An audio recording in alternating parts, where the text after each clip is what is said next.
My name is Brian Tyler Cohen, and if you're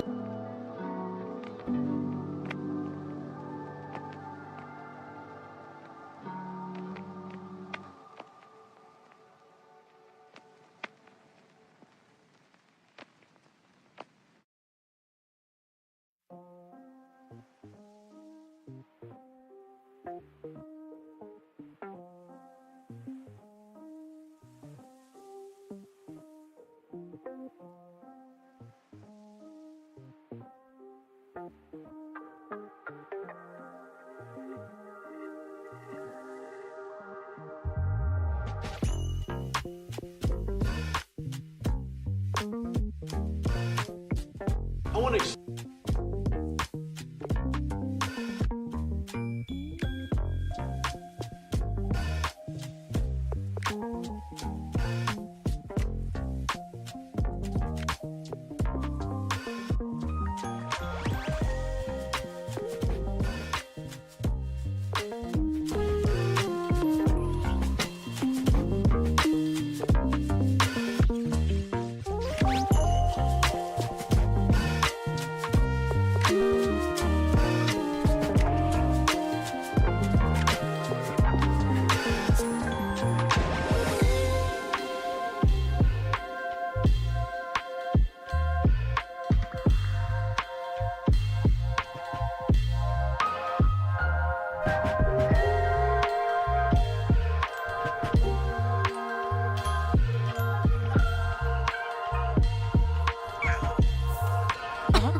Sippany Frost, Sinoche, Nurka Shararg, Iboau Chinosa, Watanabe Scansis, Domiva Yen. Chisna, Topiga.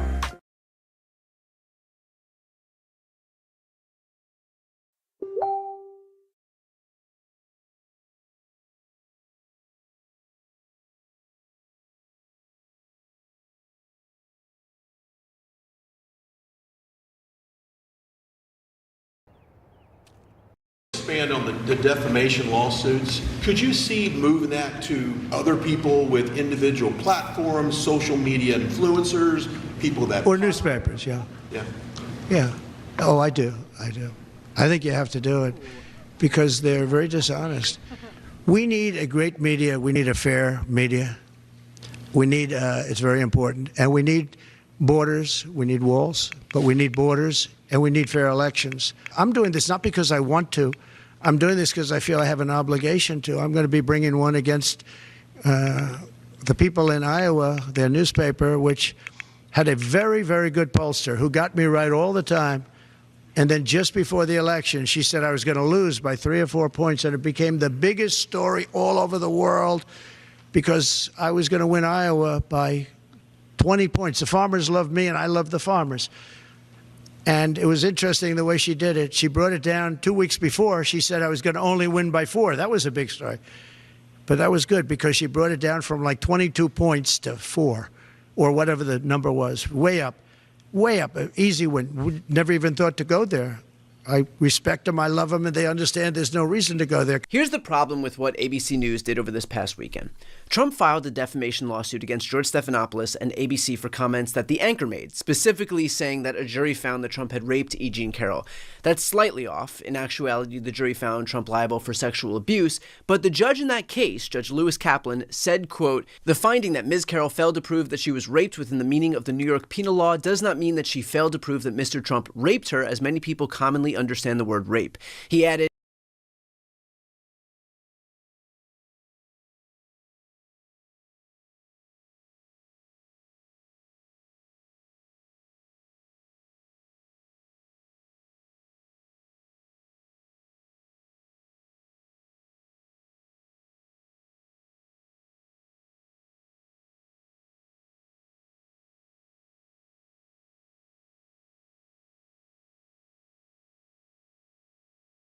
Indeed, as the evidence at trial recounted below makes clear, the jury found that Mr. Trump, in fact, did exactly that. So, for Trump to win this defamation suit, he would have had to prove that Stephanopoulos acted with what's called actual malice, meaning that Stephanopoulos knew the statement was false or that he acted with reckless regard for the truth.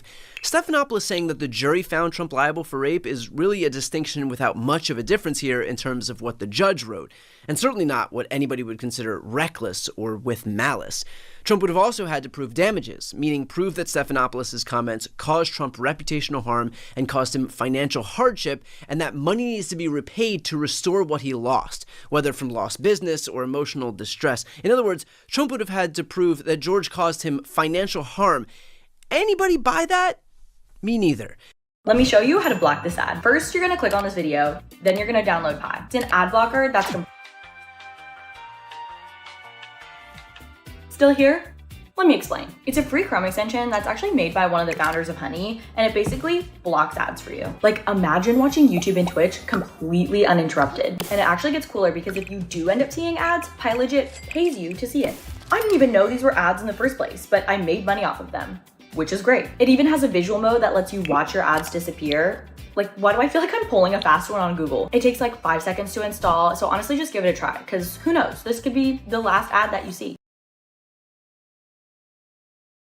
All of which is to say that Trump would have had a damn near impossible task proving defamation, but still ABC News decided to pay $15 million anyway as a settlement. Why? Well, most likely it's because they felt that it was easier to obey in advance than to fight the president-elect. Plus, now they have some cover to hand the guy $15 million.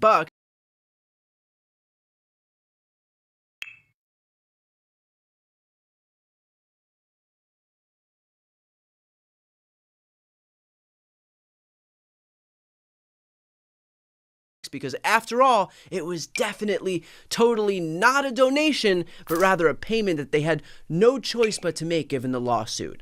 Wink, wink. And they're only the latest in a long line of media outlets and media figures to do exactly that. Bezos gave $1 million, Zuckerberg gave $1 million, Joe and Mika went down to Mar-a-Lago to kiss the ring, CNN made Trump mouthpiece Scott Jennings the face of their network. One by one, every outlet, every tech bro are all bending the knee to Trump. And that's evidenced, by the way, here. Meeting with Apple CEO Tim Cook, and did you talk about tariffs in that meeting? Meeting with who? Apple CEO Tim Cook. I did have dinner with Tim Cook. I had dinner with sort of almost all of them, and the rest are coming. And this is one of the big differences, I think, between, we were talking about it before, one of the big differences between the first term. In the first term, everybody was fighting me. In this term, everybody wants to be my friend. I don't know. My personality changed or something. But I had, as you know, I had Sundar from Google, but I also had Sergey. Nobody reported that. Sergey is the owner, the primary owner, along with his friend, as you know. And Sergey was here also. I can't believe you didn't pick that one up. Nobody picked that up. But I will tell you, no, it's a big difference. The big difference is that the first time everybody was fighting me. And that pandering is bad enough unto itself. Unto itself puts on full display the total cowardice of these people who pretend to care about democracy when in reality they are more focused on access, as evidenced right here. But here's the secondary consequence of their actions. It emboldens Trump even more, to the point where now he's considering further defamation lawsuits. So because ABC settled the case that was virtually unwinnable for Donald Trump, now Trump will redouble his efforts because he has this idea that he's won, that he's validated in his efforts. He smelled the blood in the water. That means because of ABC's cowardice and all of these other outlets' cowardice, now other media figures and anybody else who dares criticize Dear Leader is going to be subject to litigation at the hands of somebody who not only has endless financial resources, but also the literal U.S. Department of Justice at his disposal. If you want a recipe for chilling free speech in this country, this is it. This is how you silence critics into submission. And you've got outlets like ABC to thank for it. All because they figured this defamation lawsuit would be a neat little cover to get some cash into Trump's pocket and curry some favor with him ahead of him taking office. Like, for example, Ann Seltzer now has to worry about this. Apparently, according to Trump's comments, he now feels so emboldened to chill the media that he's going to try and sue a pollster for releasing a poll that he didn't like. Apparently, that's a crime now in America as far as Trump is concerned. Now, in reality, it is not a crime to release a poll that is both an outlier and inaccurate. If it was, most polling firms would be operating out of prisons. But think about the consequences of Trump saying that he's going to do this. Will pollsters be too afraid to release any results that don't reflect positively on Trump moving forward?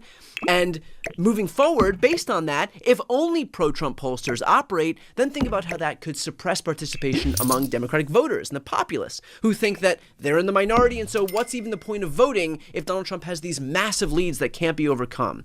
And that's a phenomenon that Trump himself coined suppression polls. Ironically, he'll now be the one facilitating their rise. But hey, as long as they benefit him, that's totally fine, right? Think too about whether Ann Seltzer and the Des Moines Register can even afford to engage in litigation against Donald Trump. It's not like newspapers are rolling in cash these days. Even if the case is unwinnable for Trump, it still costs money to fight it. That means lawyers' fees, court fees, time, resources, and on and on. If chilling the industry wasn't bad enough, we may very well see the Des Moines Register fall under the weight of a lawsuit that it doesn't even have the resources to fight, which at the end of the day is exactly what Donald Trump wants. He wants a media ecosystem that's too scared to stand up to him, that is willing to bend the knee, and that bankrupts his critics. And the saddest part is that many of them are helping enable exactly that. ABC News and The Washington Post and CNN are not strengthening their own media ecosystem, they are poisoning it. And to that point, if you're wondering whether I'll temper what I say or what I do in order to curry favor with Trump like so many of these other outlets are doing right now, let me say this. It is never going to happen. I frankly don't care if every other outlet under the sun wants to sell out every last shred of their dignity and their integrity. I will continue speaking out and doing my job and holding Trump and his administration to account for what they do. I'm not concerned with access. I'm not going to get it anyway. I'm concerned with the truth. So if you'd like to support my work, all I ask is that you subscribe to this YouTube channel and support my work that way. Because if anybody has shown a need for a media that is not afraid, it's our own legacy media itself. Before you go, just a quick note, if you'd like to see more of my content, which is always free of advertising,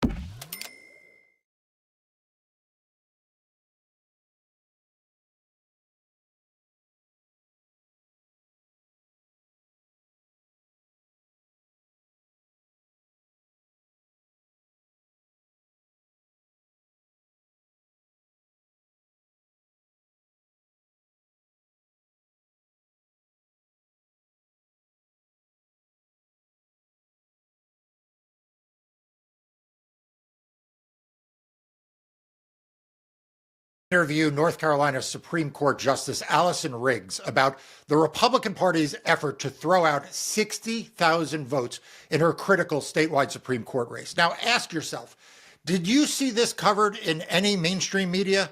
Did some big national newspaper tell you about how Republicans are trying to undermine the will of the voters? No, where you saw it is in Democracy Docket, because it will always cover this kind of important voting and democracy news. It is fearlessly independent. It is unabashedly pro-democracy. If that kind of reporting is important to you, please take a second to support Democracy Docket by clicking the link above and becoming a premium member, supporting its work, getting access to its exclusive content for just $10 a month. Now, on to my interview. Justice Allison Riggs, welcome to Defending Democracy. Hi, Mark. Thanks for having me. All right. So you are right now in the midst of a recount, actually, I think a second recount. You won narrowly by 700 votes or so. You'll give us all the details, but you won narrowly your election to the North Carolina State Supreme Court against a Republican candidate. And before people offer comments, the Republican legislature in North Carolina insisted that justices run in partisan elections. So when I say it's the Republican candidate, it is actually the Republican candidate. But you defeated him in the initial count, and then there was an initial recount, and you again defeated him. And as I understand it, we are now in the midst of another recount. So can you just give people an update on what is going on and what the sort of current status is? Right. So after the counting of all absentee ballots in North Carolina, which doesn't all happen on election night, and the counting of all provisional ballots in North Carolina. And remember, this was the first election, general election, where we had a voter ID requirement. So people were casting more provisional ballots because of that. After all of that was done, I was ahead 734 votes. My opponent, because the margin was so small, was allowed under law to request a recount. I have no problem with that. Recounts are a good, normal process, and I want people to have faith in the outcome of even tight elections. So he requested a machine recount out of about 5.6 million votes cast. The margin after the machine recount was exactly the same. 734 votes. That's 100 counties in North Carolina. We're the state with the third most counties behind Georgia and Texas. So got 100 counties. It's a real testament to how well run our elections are here in North Carolina, that margin stayed exactly the same. Under North Carolina law, my opponent was entitled to ask for a sample hand recount, where about 3% of polling places across the state in all 100 counties poll workers will conduct a hand-to-eye recount. So they will have 2 Republicans and 2 Democrats look at each ballot, call out the numbers. That process is still underway. We expect it to finish maybe later today, but more likely on Monday. If there were some discrepancies in that that would call into question the statewide recount,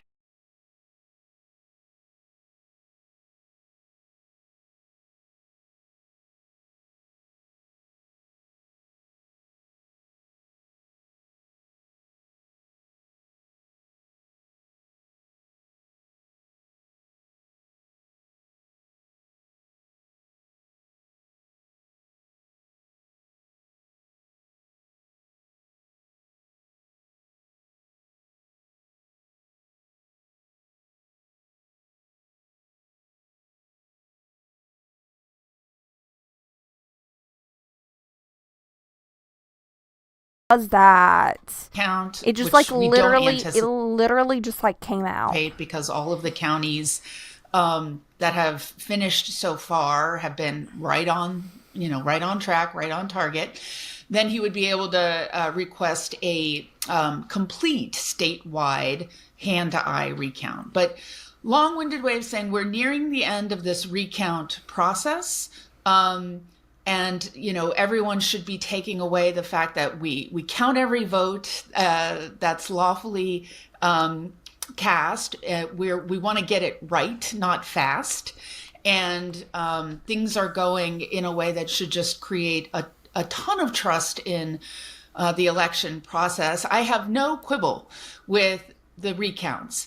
What is also happening is my opponent filed over 300 election protests challenging the validity of over 60,000 votes cast in this election, including ballots cast by my parents. My dad is a 30-year military veteran who registered to vote in person. That's insane.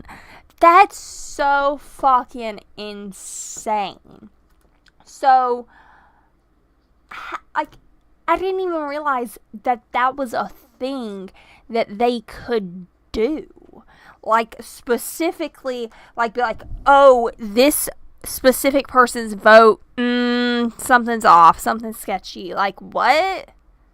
Like, even her parent, like, that's wild. Which I just found out like maybe 3-4 days ago, that somehow, I don't know how, I didn't get to vote because of complications with changing my last name and getting overwhelmed at the DMV.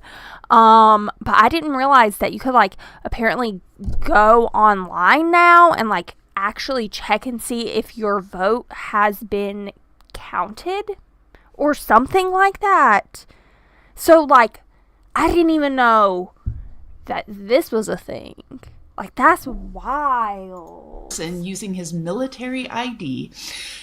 It's not that it's my parents, it's that I obviously have their stories to explain how problematic this is. But we should not be weaponizing the systems that exist to defend election mechanisms and election integrity. We shouldn't weaponize it to avoid conceding in an election you lose. And so the reason I'm here talking to you today, and the reason I want folks to understand what's happening in North Carolina, is there are 60,000 innocent voters who did everything that they were supposed to do, and my opponent wants their ballots to be tossed. Yeah, and this is the reason why I wanted to have you on. You know, I do a lot of post-election recounts and contests, and as you point out, you know, it is very unusual that you're going to see a significant number of votes move between candidates, between a machine recount and a hand recount. I can have a whole debate with people on the right about which is actually more accurate, but that's neither here nor there. As you say, no one should be penalized for wanting a complete count, including a recount. But the reason why I wanted to have you on is... Yeah, no, dead ass serious, okay? How are they honestly going to expect like a hand count to ever be more accurate than how, I guess, digitally doing it, just because of the simple fact that most retail businesses that have a substantial amount of money in the store, and this is just businesses, they don't even count their registers by hand anymore. The only place that I've worked at where at the end of the day or the beginning of the day where you hand count money was at a store where we max had 2 registers. Max. And I don't even think it was 2 registers with drawers. I think it was only 1 drawer you counted. Everywhere else, you literally like, you count it with like the money counting machines. Like, how do you expect votes? Like, I understand it's obviously different, money and counting votes. But, like, that's literally insane. I have been, frankly, beside myself with rage about the fact that your opponent is seeking to disenfranchise 60,000, more than 60,000 voters in the state of North Carolina. You know, and regardless of if you're a Trump supporter or not, if you live in North Carolina, like, you should be pissed. You should be so pissed. Which then again, a lot of people probably don't even know this is happening, because instead of covering this, they're talking about drones. It is one thing, as you say, to ask for ballots to be counted and in fact, that's probably why they're fucking talking about the drones. Counted. But the effort to wholesale disenfranchise tens of thousands of voters who, as you said, did everything right. They didn't make a mistake. They didn't do anything wrong. Mm-hmm. And to say that somehow they should have their ballots, having gone to the trouble of voted and done everything necessary to vote, to have their ballots discarded, I just find to be a complete outrage. I've posted on social media about it. I've written about it. I've actually been on MSNBC national media talking about it. And I wish there was more attention in the national media to what this is, because it is exactly, in my view, of a piece of what was everyone rightly condemned after the 2020 election, which was this effort for a losing candidate, in that case Donald Trump, to sort of disregard, not challenge a ballot here or there, but this mass challenge. So tell us a little bit about what the challenge, like, what's his theory? Understanding, I have laid the predicate, you could agree with it or disagree with it, it is, like, in my view, inexcusable. What makes up this huge number of ballots? Yeah, so there's actually several different bases. I'm ready for this. I'm ready to hear something stupid. Okay, I'm ready to hear something stupid and to be able to actually be able to say what I want to say about it, because you know what? At least I can hear. I can't at work, and I still probably shouldn't say anything about everything that's been happening at my job, but lay it for into his us. election protests. But the bottom line is they've all already been rejected by bipartisan votes on the State Board of Elections or by federal and state courts. So these are zombie challenges, resurrection of challenges that have been rejected already after an election, seeking to undo the will of voters as expressed in the election total. So it ranges from arguing that if a voter's file in our election database system doesn't in that database have driver's license number, the last four of a social security number, that somehow that voter registration is incomplete.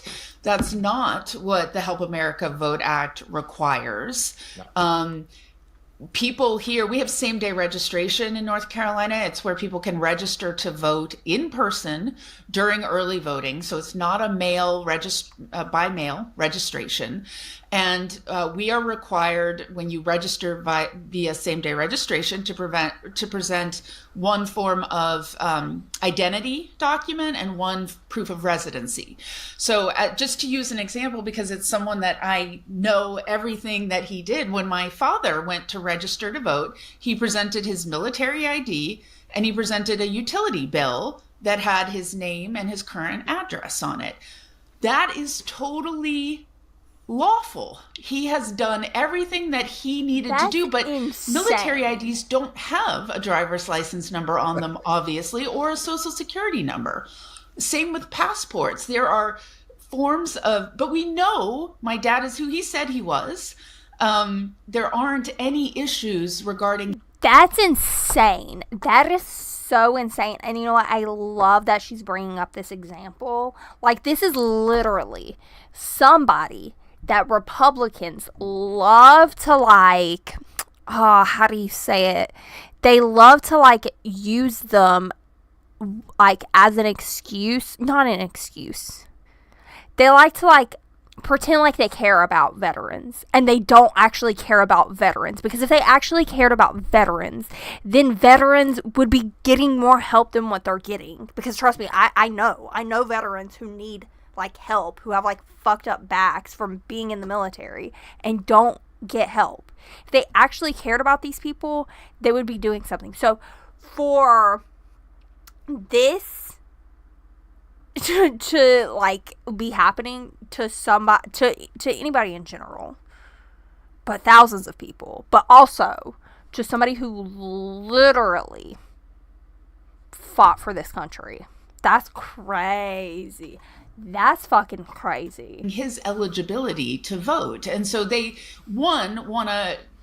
my opponent wants to make people think that there is some piece of missing data that is not missing. So imply that there's something wrong with the registration, and then put the burden on the voter to make sure that they were trying to cure something that wasn't even wrong to begin with, to have their vote counted. It's very frustrating. And, normally I would not speak about pending litigation, but I am still a candidate in this race. And this is about whether or not the people of North Carolina get to pick who serves on the Supreme Court for the next 8 years. Yeah. And you mentioned something that I noticed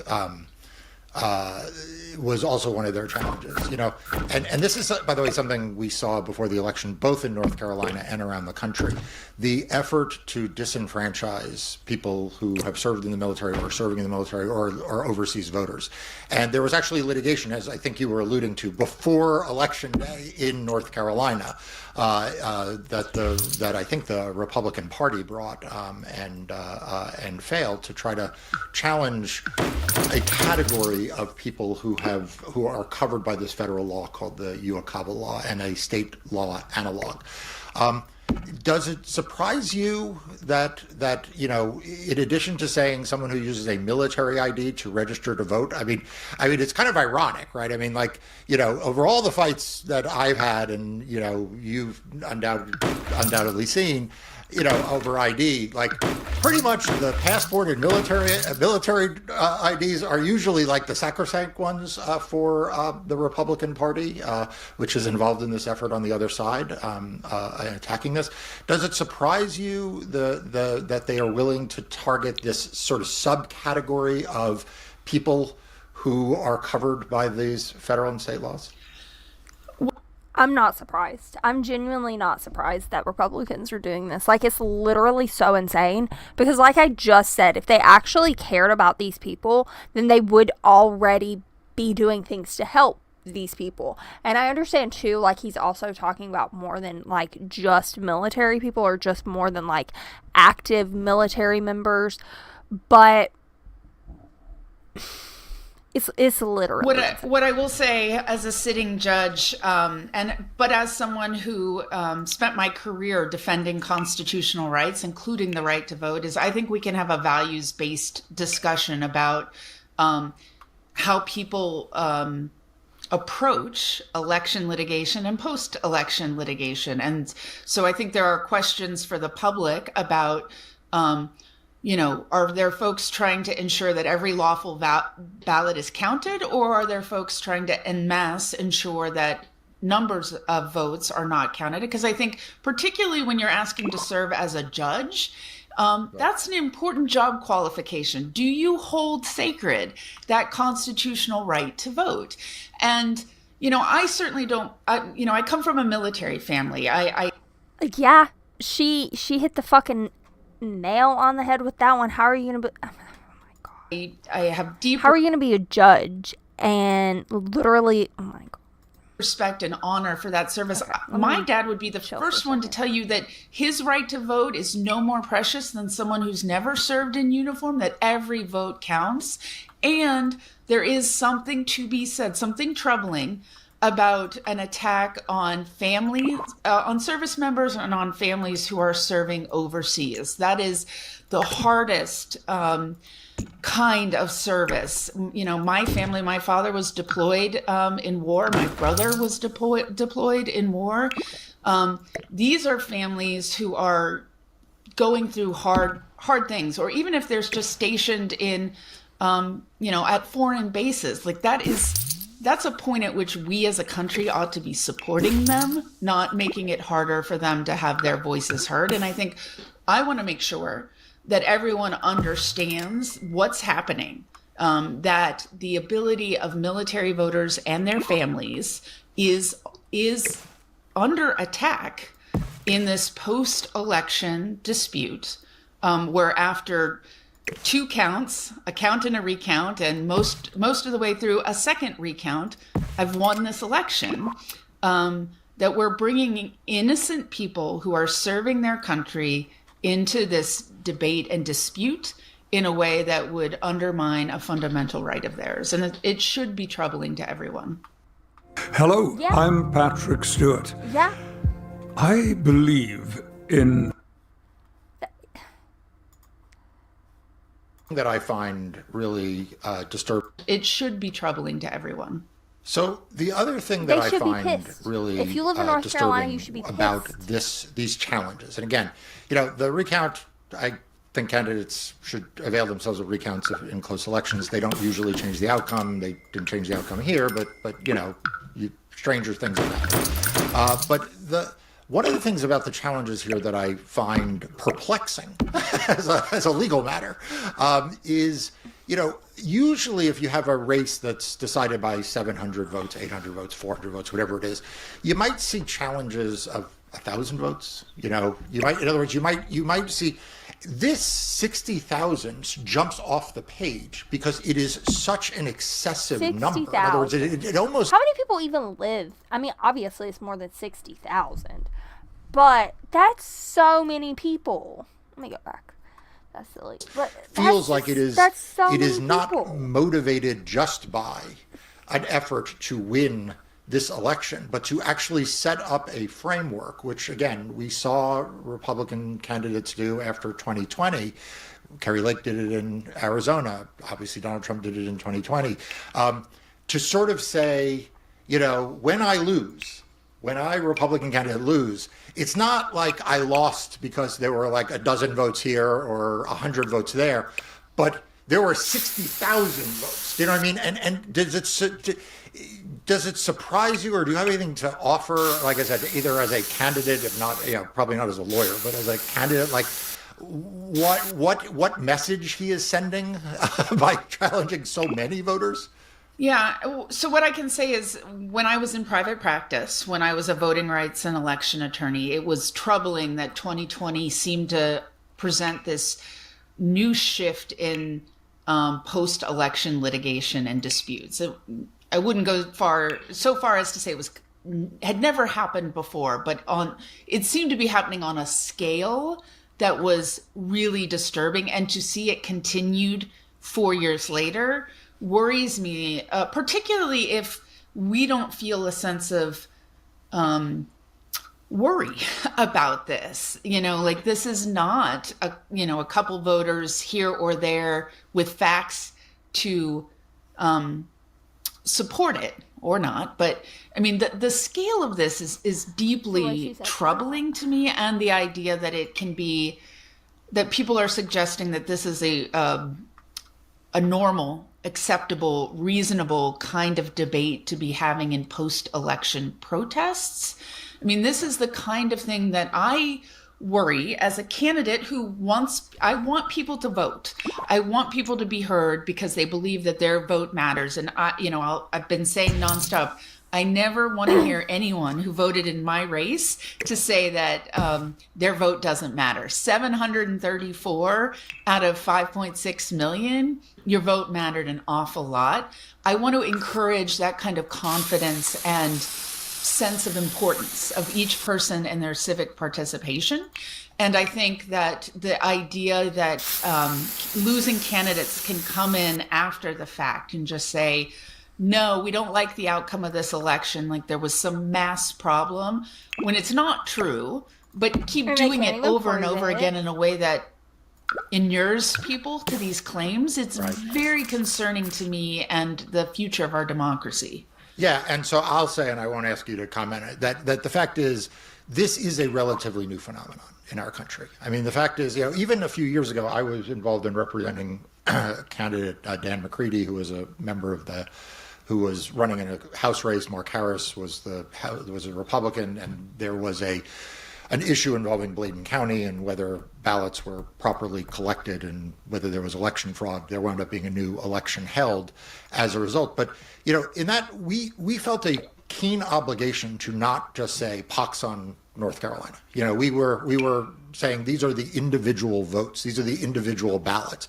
And that is because traditionally or historically, if you want to challenge the outcome of an election, you bear not just a legal burden, but you bear a moral burden of not trying to cast doubt on the entire election. You're not here to say the election, was unspecifiedly bad, right? You're here to say here were 5 votes, here are 5 voters, and I can actually show those individuals.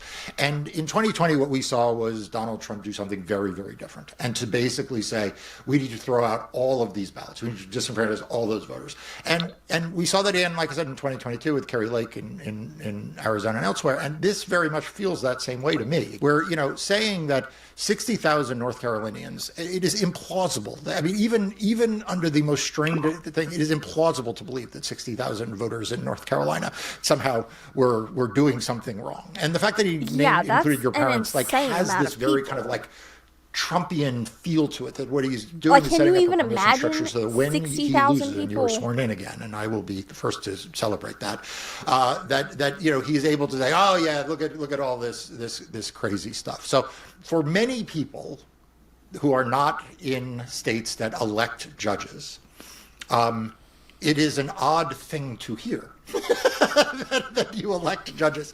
So tell us, what is it like to run for judicial office? And like, what is a judicial campaign about? Assume you are talking to someone who is in a state that is used to the way they do it, like in federal judges where it's, appointed. So like, what is what are there campaign issues? Like, is it about like rules of, like, is it like, oh, I will change the response dates for the rules of procedure? Like, what is a judicial election like? Yeah, so North Carolina in our Constitution requires the election of judges. So it's not a policy decision. It's based in our Constitution. The way in which we elect judges over time has changed. So I ran in a partisan judicial election. 2018 was the first time we had partisan judicial elections way back when. Democrats changed it to be nonpartisan judicial elections, and then the Republicans changed it back to make them partisan judicial elections. But not every state has that constitutional requirement, or some may choose have different policies. But it is surprising to a lot of people when I go to other states. And it still can be surprising to North Carolina voters. I mean, there are people who are engaged in electoral politics or civic, are involved in their communities and civic engagement groups, may ask me as a judicial candidate, what are your platforms? Right, yeah. And so all the time for 2 years that I was campaigning, I would frequently have to counter questions with, I'm running as a judge, so I can't promise that I have policies. I can't tell you like a legislator can say how they will vote on an issue, promise the voter how they'll vote on an issue, and then be held accountable. I cannot do that under our rules of judicial conduct. But the way I've approached this problem of trying to defend the integrity of the courts, the institution that I believe so deeply in, because I believe our legal system has the promise of righting wrongs and equaling the playing field and delivering an equal measure of justice to every single person who walks in the courthouse doors. I believe in that institution and that system. So I have to prioritize that on one hand, but then on the other hand, I have to run in a partisan judicial election, and I have to get 50% plus one people in the state to vote for me. And so the way I've described this as a balance beam or threading the needle. I have to be so thoughtful about everything I say to try and balance that. But what I've done is I focused on my values. And this goes back to, you can learn a lot from someone through their acts, by their behavior. I think right now you're seeing a lot about my values and my opponent's values. How precious do you treat a North Carolinian's, a U.S. citizen's constitutional right to vote? Is it precious? Is it something that you defend with every fiber of your being? I consider that to be part of what my charge is as a judge. But I'll just say my campaign for 2 years was marked by having to kind of reshape the expectations of voters I communicated with. And I'm fine with that. I consider, the judiciary is the least known of the political branches. And I am happy for part of my job to be one of public education. I think when people it's better when people cast informed ballots, when I can give them information about what should you expect from your judges and from your courts? Like, what would it look like, the ideal? And then how do you compare the candidates and the incumbents to that ideal? I think that's something I'm proud to have part as my job now and was part of my campaign, but it's always a delicate conversation with voters because they may not fully understand what questions are the best ones to ask a judge to learn about them and not, try and not accidentally get them off the path of what judicial standards requires. Yeah. So let me ask you a final question, which I think you're uniquely qualified to answer. In full disclosure, you and I knew each other because you were a very, very prominent voting rights lawyer. I'm sure you were prominent for a lot of other things, but in the area of voting rights, you were one of the most prominent lawyers in the country. And I am constantly asked by people in this moment there is a lot of despair, and people want to give up on democracy, give up on voting. They feel like, the U.S. Supreme Court, whatever. They are in a really fragile place. And the thing I always tell them is that the cynics want you to believe that the courts won't help.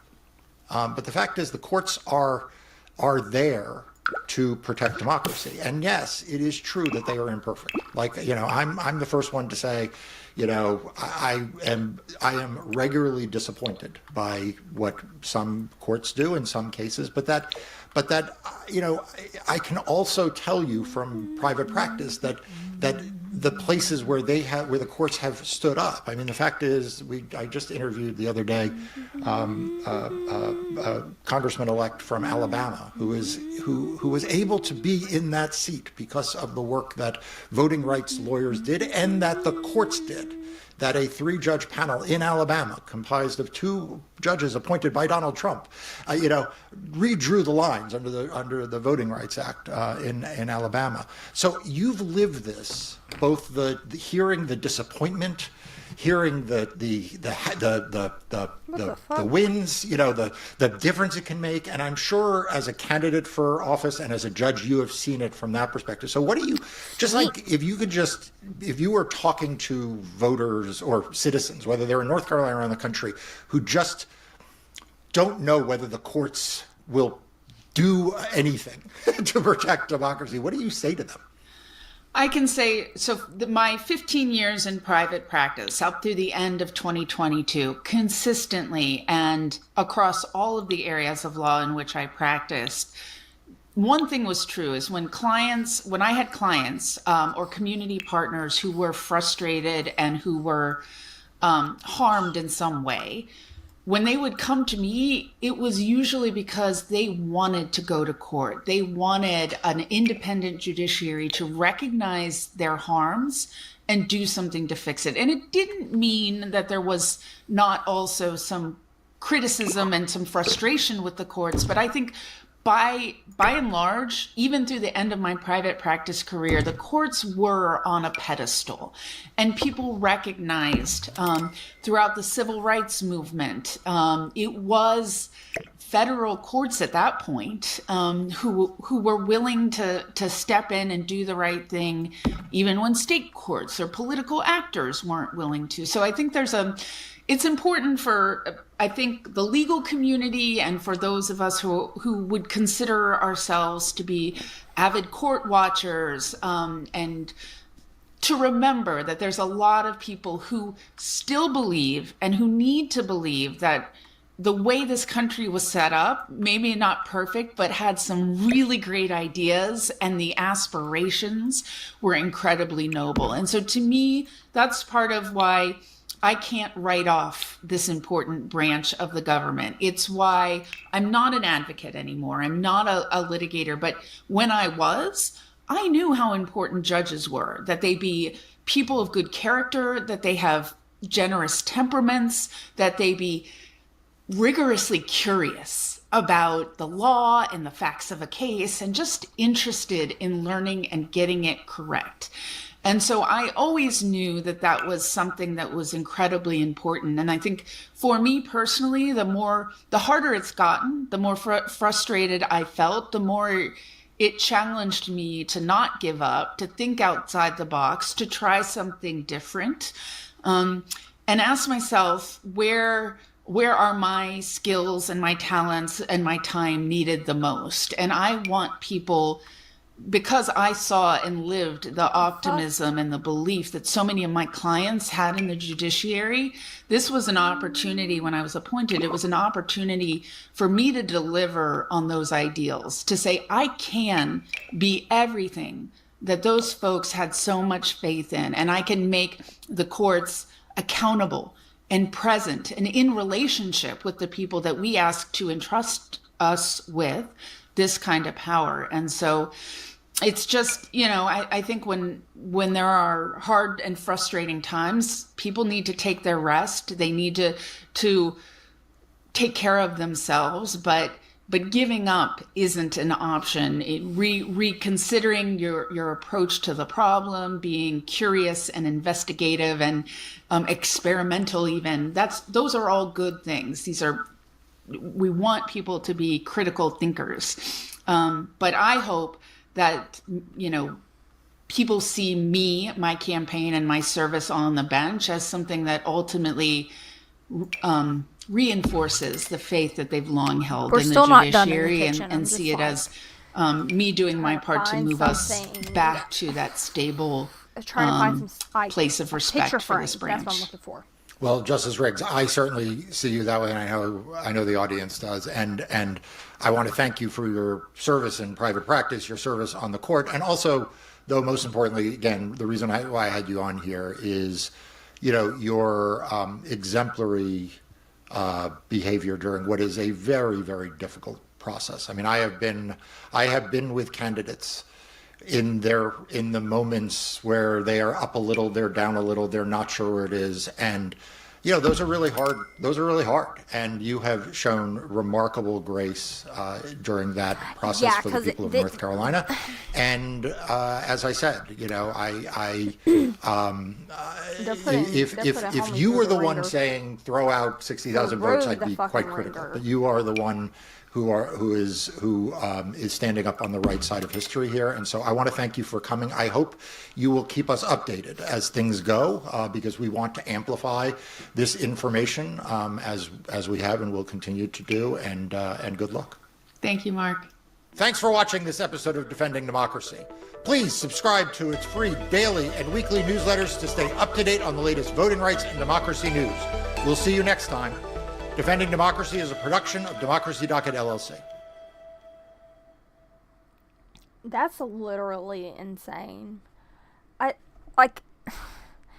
If the fucking vote came up the same both times, which it did, I don't understand how they have a leg to stand on. How are they still able to be causing this many problems? Maybe there's something I don't know. I just you know that it's coming. You know that it's coming. Come on. And how and it honestly it makes so much sense that this is happening, and I feel like there's a potential for stuff like this to keep unfortunately happening when we literally have a fucking criminal about to be our president. So, but I'm gonna be right back. We're gonna find another video to watch in just a moment. While we do our little thingy thing, we have definitely changed this around a little bit, and I'm thinking I like this layout a lot more. I'm kind of just going through and looking for accessories for these two rooms, and then we'll move some stuff around a little bit, and then we'll probably go ahead and move on to the kids' room.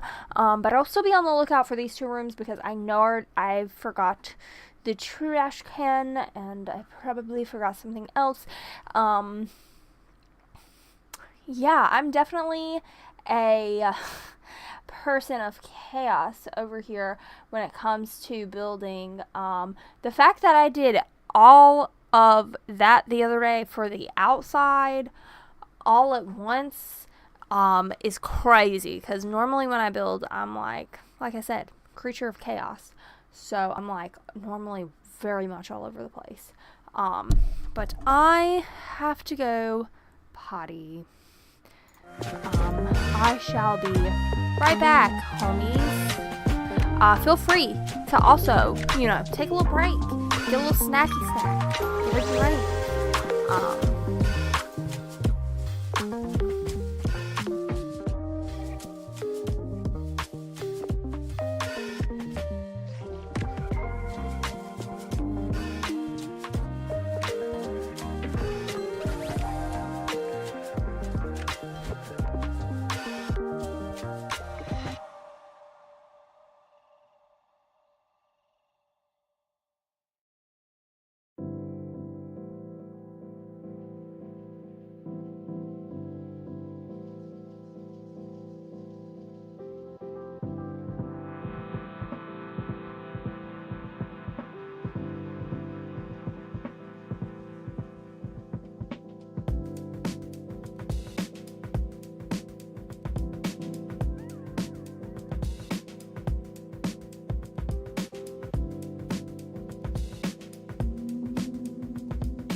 Okay.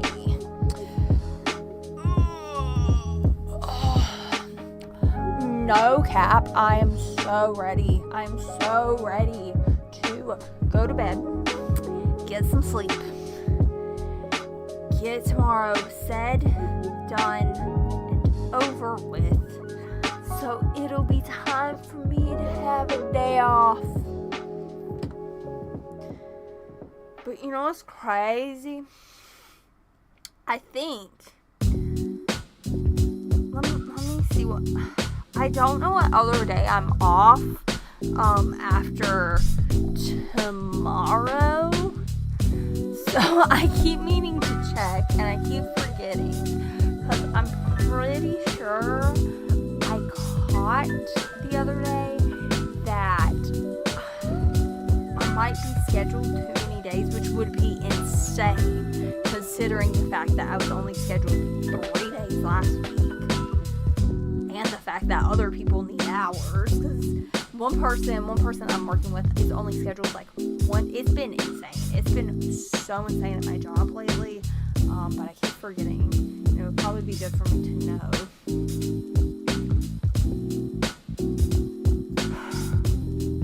No, I'm right. They literally, I don't even know if I'm going to say anything. Because money. Because money. But at the same time,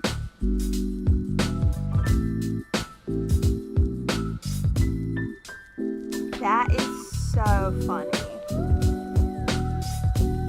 Maybe I should say something, so maybe I can get taken off the schedule on Thursday or Friday. I would like to keep my Saturday because that's early. I'm scheduled early on Saturday. That would be nice.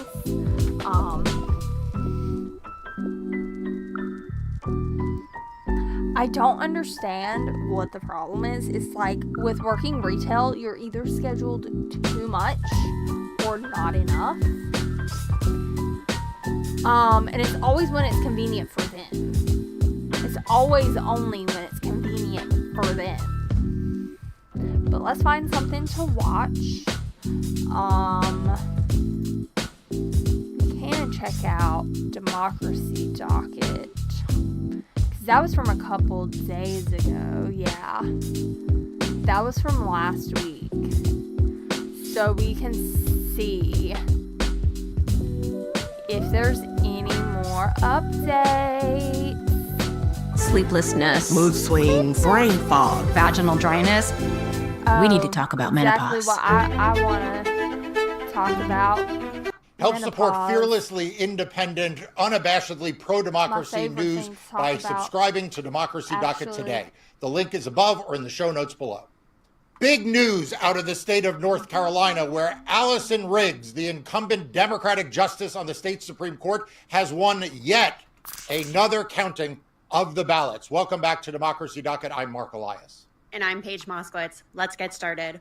Third time was the charm, and it affirmed that Allison Riggs is the winner of the North Carolina State Supreme Court race. After initial count, one machine recount, and a partial hand recount, time and time again, the North Carolina State Board of Elections says that Allison Riggs has more votes than her Republican opponent, Judge Jefferson Griffin. Finally. Yeah, and that means there will not be a fourth counting of the ballots. I mean, the one thing about North Carolina, you got to say for them, they've got no shortage of opportunities to count, recount, and recount ballots in the case of a close election. And this was a close election, but in order to require the state to do an entire hand recount, what they call a hand to eye recount in North Carolina, there has to be enough of a change or a discrepancy in the partial recount to justify that. And since Allison Riggs won on what we'll call the first count, right, the election count, won the machine recount, and then this partial recount didn't change things, that's going to be the end of the road for Judge Griffin, who is the Republican opponent. And I just want to be clear at the outset so that people don't get any confusion. I am not calling him the Republican or Justice Riggs the Democrat because I am assigning this to them. Today the Republican legislature in the state of North Carolina had forced a few years ago, passed a law, forced state Supreme Court judicial candidates, including their state Supreme Court, to run in partisan elections. They used to be nonpartisan elections. The Republican legislature saw an advantage of making them partisan. So now they run with party labels. And the Republican candidate, who was a lower court judge, has now lost yet again. But Paige, that is not the end of the story because as you and I have covered How embarrassing for him. How embarrassing for him. You asked for a recount and you're wrong. And then you asked for a partial hand recount and you're wrong. And then it sounds like you asked it for some other kind of recount and you were wrong. How embarrassing. That's no cap. That's video, and we'll put a link to that in the show notes below. And as Democracy Docket has been covering in its on its website constantly, and its that's a blow to the ego. Judge Griffin, notwithstanding the fact that he's a judge, along with the Republican Party, have been looking to disenfranchise, wait for it everyone, 60,000 voters. 60,000. That's I mean, insane. this is like on the order of magnitude of what Donald Trump did in 2020. But yet this seems to have escaped the national attention in the way in which those outrageous claims did then. Once it became clear that Justice Riggs was winning by about 700 votes, Republicans launched this challenge. They're calling into question the validity of over 60,000 ballots in the state, like you said. They're claiming that these people have incomplete voter registrations, that maybe they're not eligible to vote. Mark, and as you discussed in your interview with Justice Riggs earlier this week, a lot of those ballot challenges are actually challenging the votes of military members and their families, and they're taking a direct aim at the people who claim North Carolina as their home, but currently living abroad due to military service or other service to the country. Yeah, let's show a brief clip of that now.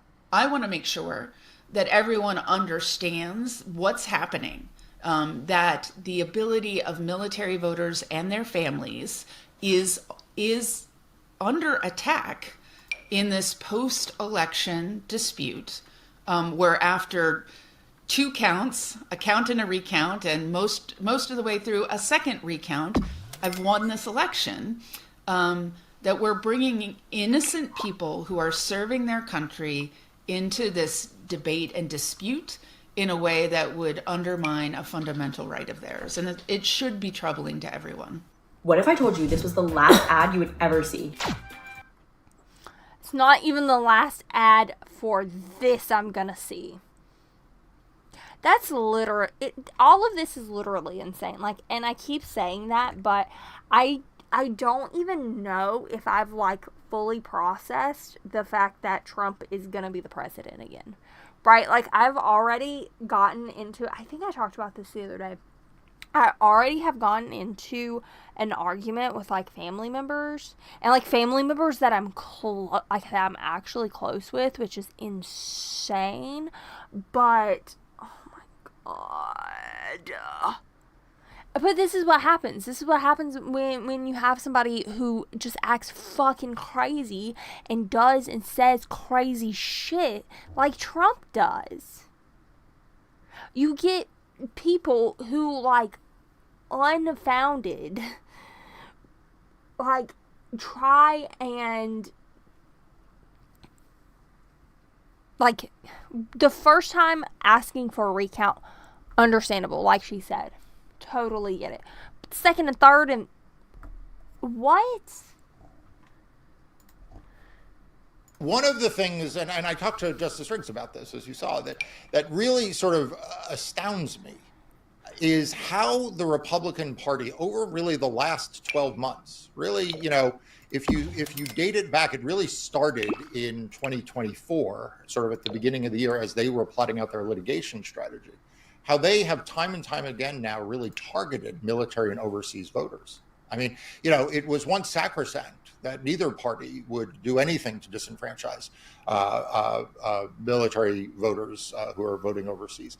But, and then we started to see these one-off cases around the country. And at first we were that just must be some weirdo right-winger who's bringing these challenges. But then the Republican Party itself started getting engaged.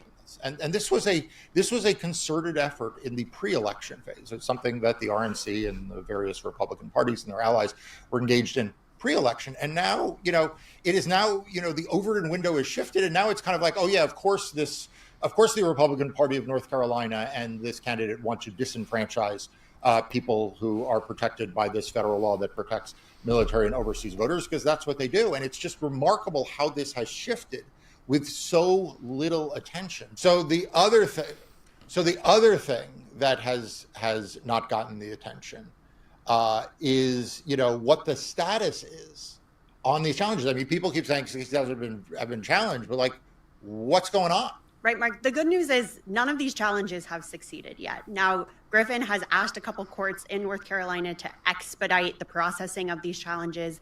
They rejected those requests. The North Carolina State Board of Election met earlier today to review those challenges, and they have rejected them. Now, Mark, the big question is what happens if these ballot challenges end up before the state Supreme Court about an election for a seat on the court involving a current judge on the court? Yeah, just to review the bidding here, the North Carolina State Supreme Court used to be one of the most balanced courts in the country. You know, it had a slight Democratic lean for a while, but it really was kind of a down the center court. Then what happened is, as I mentioned earlier, Republicans in the legislature saw a way to sort of. Do what? I can't see your gameplay or the video. Oh shit, I forgot to switch it.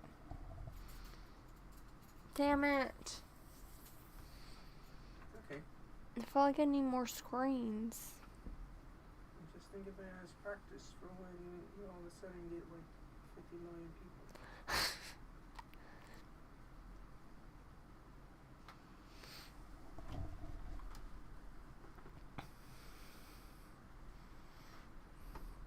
Yeah, I need to keep an eye on sales and stuff like that for electronics, because it would be nice to have a like. Oh no, what'd she do? She jumped. With her claws. She jumped on you? No, I was trying to grab her and she jumped. Oh, she jumped off of you. Ow, that looks like it hurts, Fabian. Yeah, it did. She got right here, right here, right here. Oh no.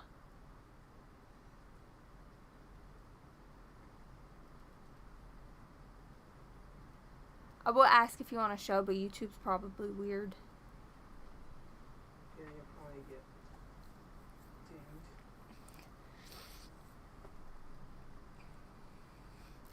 dinged. Isn't that all of this? How are we in this timeline? This is literally insane, Fabian. This rain? Yeah, it was raining when we left to go to the store earlier, remember? Look what you did to me. Smell. Look what you did. Look what you did to me. Adina, do you want to be on camera? Do you want to be on camera? Hershey's just a baby. Hershey's a mad baby. Aw, Adina. You don't want to sit with me? You want to see the peoples?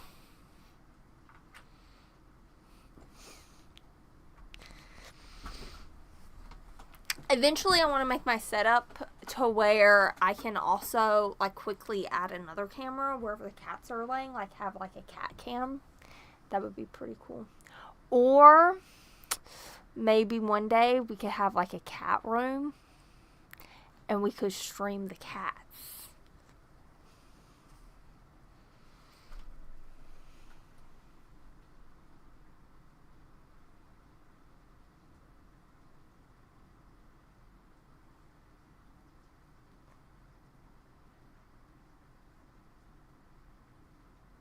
She's acting weird.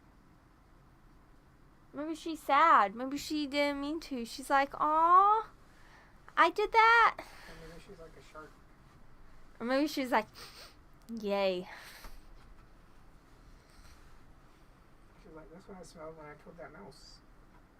Oh my god, the mouse. And she did not want to let that thing go either. She wanted to just play with it. She just wanted to play with the little mousy mouse. Just play with the little mouse.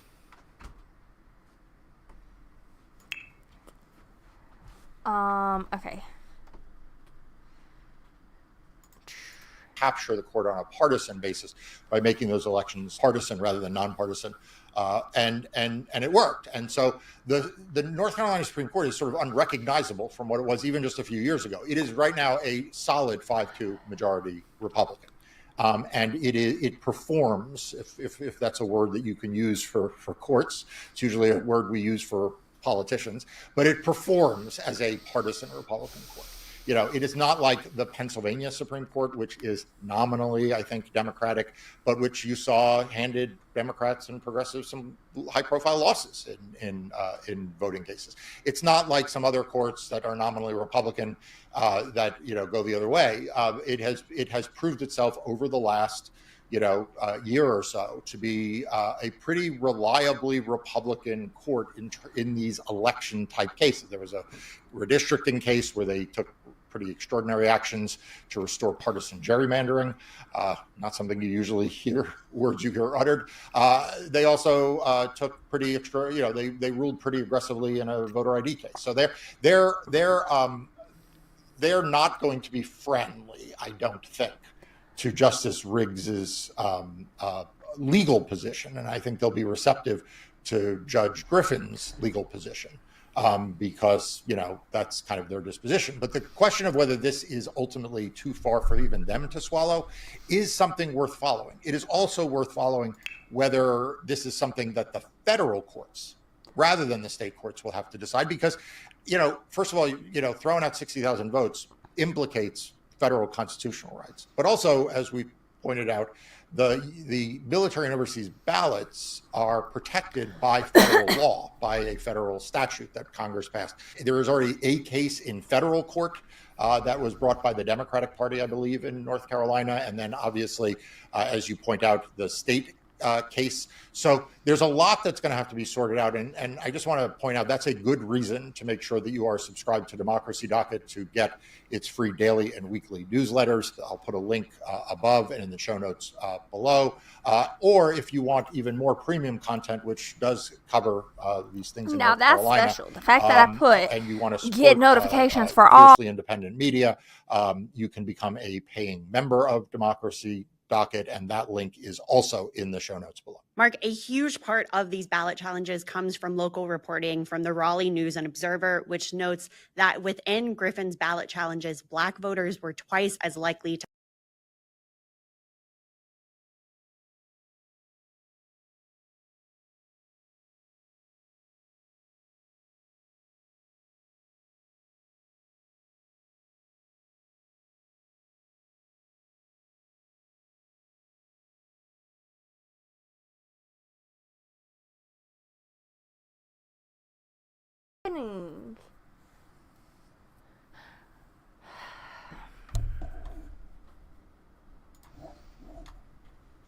from local reporting from the Raleigh News and Observer, which notes that within Griffin's ballot challenges, Black voters were twice as likely to have their vote challenged compared to others. Yeah. Now, do you think that's by mistake? Do you think Paige, like the Griffin folks, woke up one day and they're like, "Okay, everyone, we're going to look these over totally on the merits." Okay, I don't want anyone targeting Democrats. I don't want anyone targeting young voters. I don't want anyone targeting Black voters.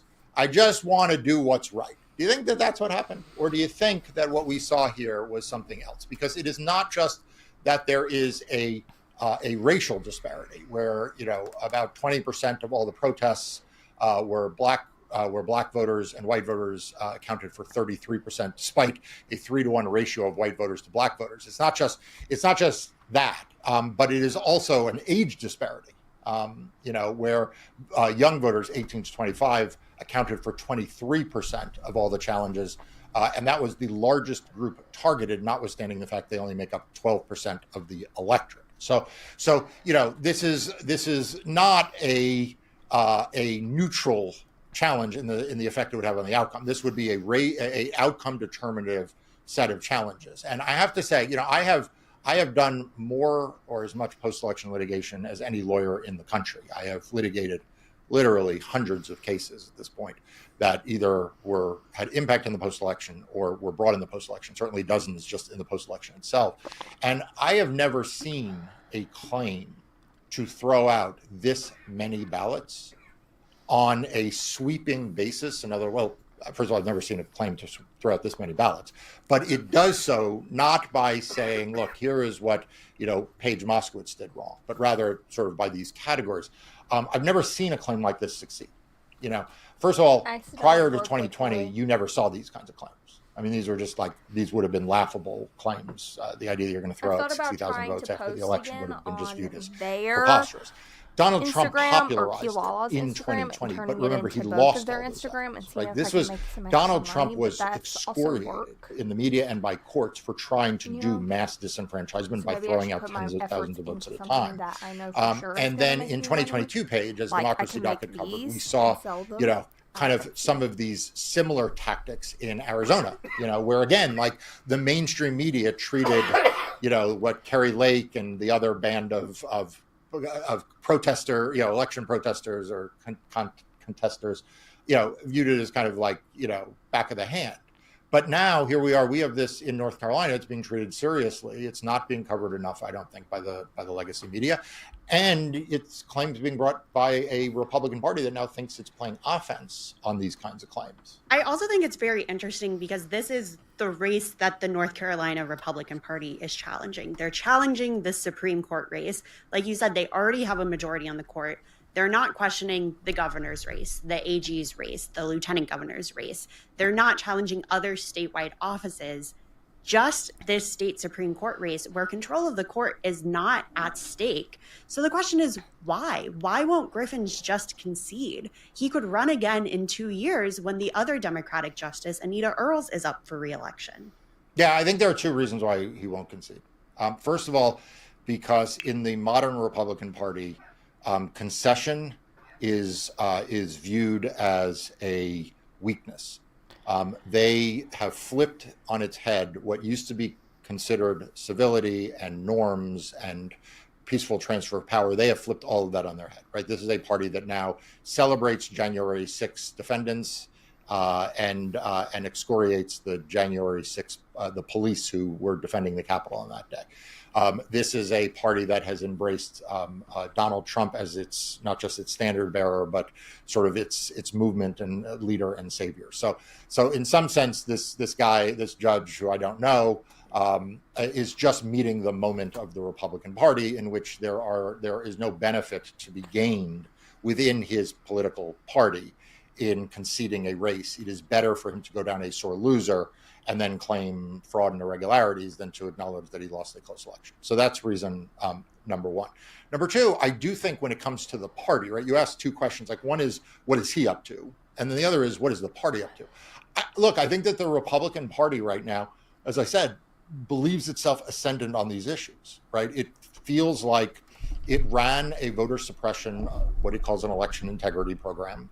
It filed an unprecedented number of lawsuits in 2024. Democracy Docket is a leader in covering that and providing analysis about that. So, you can see that there.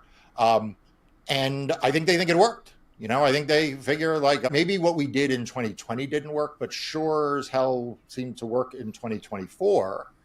And we're now, feeling pretty good about this. So, Paige, I think that they are full steam ahead on these tactics. Look at who Donald Trump just appointed to put ahead of the Civil Rights Division at the Department of Justice. Right. He's picked Harmeet Dillon to lead the Civil Rights Division of the DOJ. She is a California lawyer. She was a vice chair of the California Republican Party. Her law firm has been involved in dozens of lawsuits involving getting Trump on the ballot, contesting voting rights laws, just trying to make it generally harder for people to vote. We have a breakdown of Harmeet Dillon and her background. If you want to learn more, up on Democracy Docket right now, click the link above to check that out.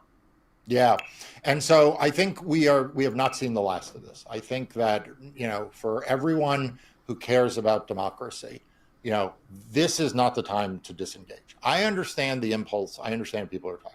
I understand that people are pissed off at a lot of people, including the legacy media, and that's fine. Look, I've been as critical of the legacy media as anyone, but being pissed at the legacy media and turning off the TV or canceling your subscription to news outlets that you don't agree with is different than disengaging.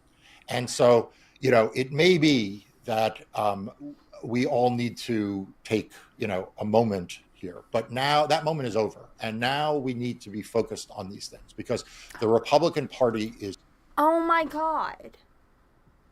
He said something that made me think of something. What subscriptions am I already paying for that have news outlets on them?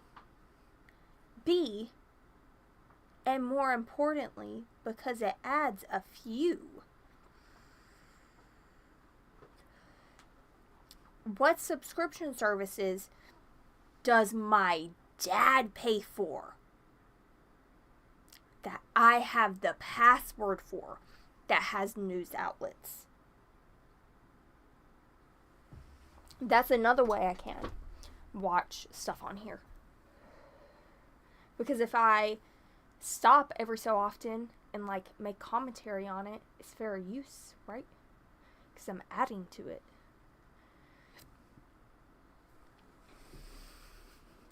So I need to do a deep dive on my next day off. Oh, I looked at my schedule. I'm scheduled. Listen to this bullshit, okay? This is how you know my job is bullshit. Last week, I'm only scheduled 3 days. This week, you know how many days I'm scheduled? 5.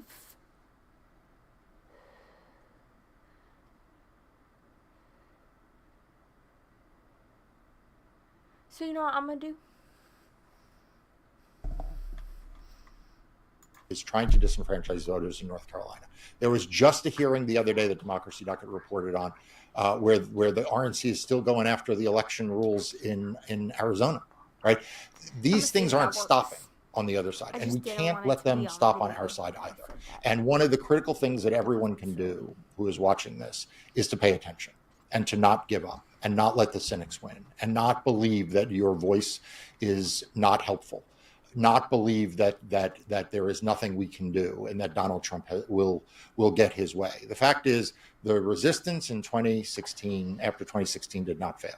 You know, those of you who celebrate the Affordable Care Act, the reason we have the Affordable Care Act is because of the resistance. That's what kept Donald Trump from being able to repeal it. The reason why Democrats did so well in the 2018 midterm elections was because of the resistance, the groundwork that was laid. Now, look, I've written about the need to do something bigger than that. We need an opposition, not just a resistance. We need something that is for the longer term, that is more durable, because the fact is Donald Trump and Trumpism is not going away. And the kinds of things we've been talking about today in North Carolina are not going away. They are going to spread. So we need it to be bigger, more durable, and more aggressive. You can read what I've written about that on Democracy Docket. There'll also be a link to the video that Paige and I did on that. And we will be, I promise you, we will be at the forefront of the coverage of what's going on in North Carolina, but what's going on around the country in these fights and the continued fight for democracy. So thank you again, everyone. Please make sure you're subscribed to Democracy Docket's free daily and weekly newsletters, and we'll see you next time.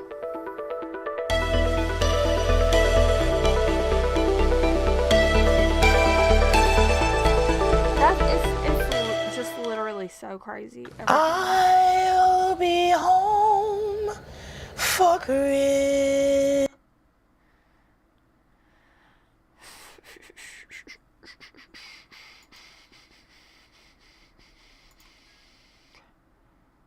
Let's see.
Oh my God, are you kidding me? I mean, I'm not surprised, but there was a school shooting.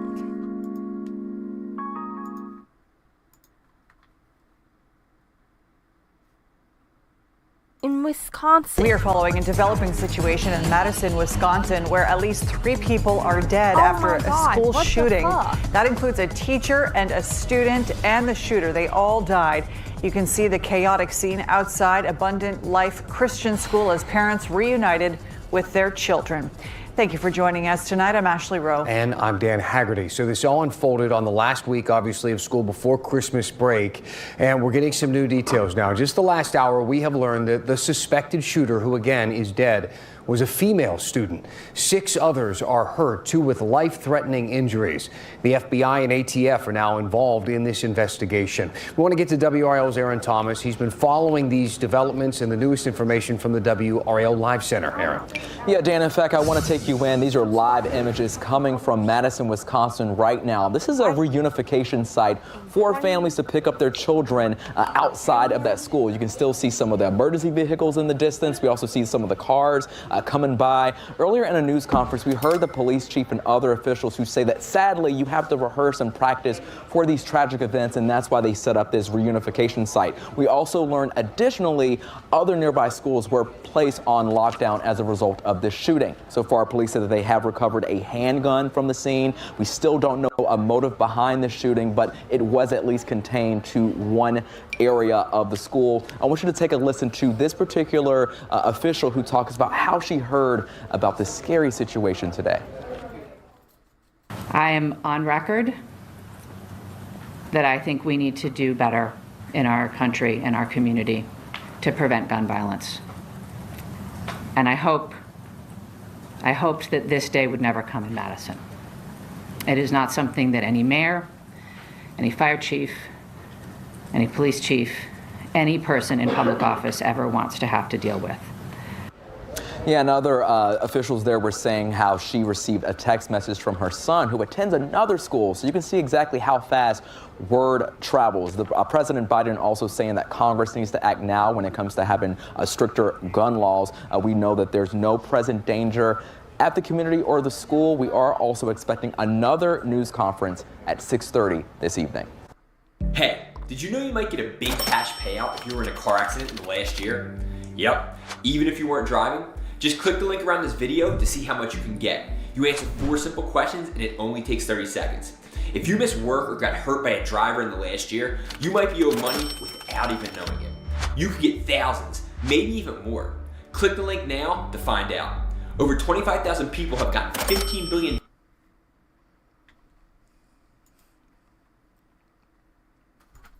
Rob, with the immediate active shooter situation passed, tonight Madison, Wisconsin police and federal law enforcement focus on the question, who was the shooter? Okay, hold on. Before we start this, I just want to show you guys.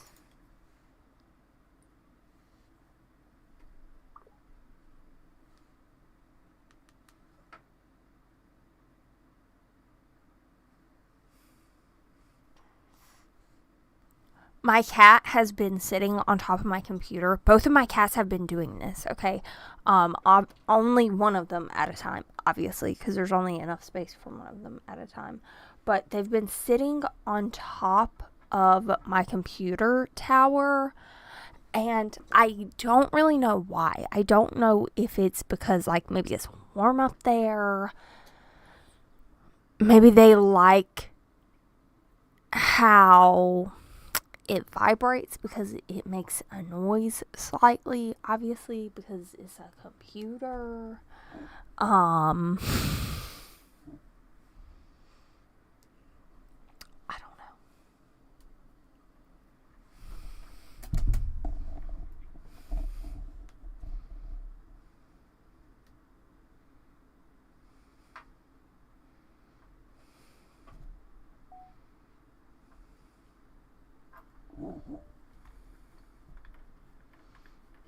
She's so silly.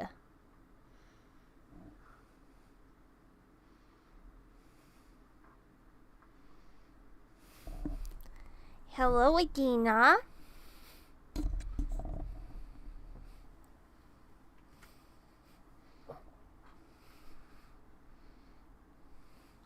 Oop, she just saw a gnat.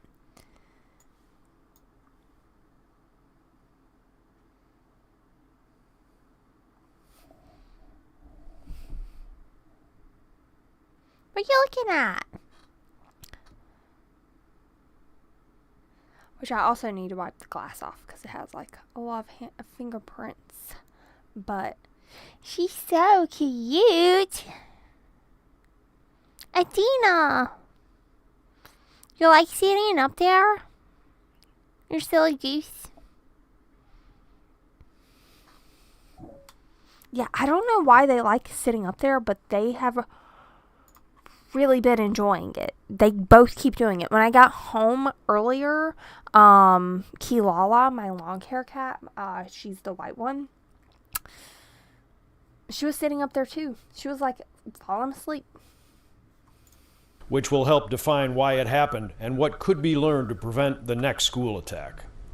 Got a call coming in at Abundant Life Christian Church, 4901 for Engine 5 and Medic 5 for a shooter. When the calls for help came in and police were deployed, nobody was expecting to find a female shooter here. Nearly all mass shootings the past 40 years have been carried out by boys or men. Her 9mm pistol was in line with what is used in a majority of mass shootings, about twice as often as rifles or shotguns.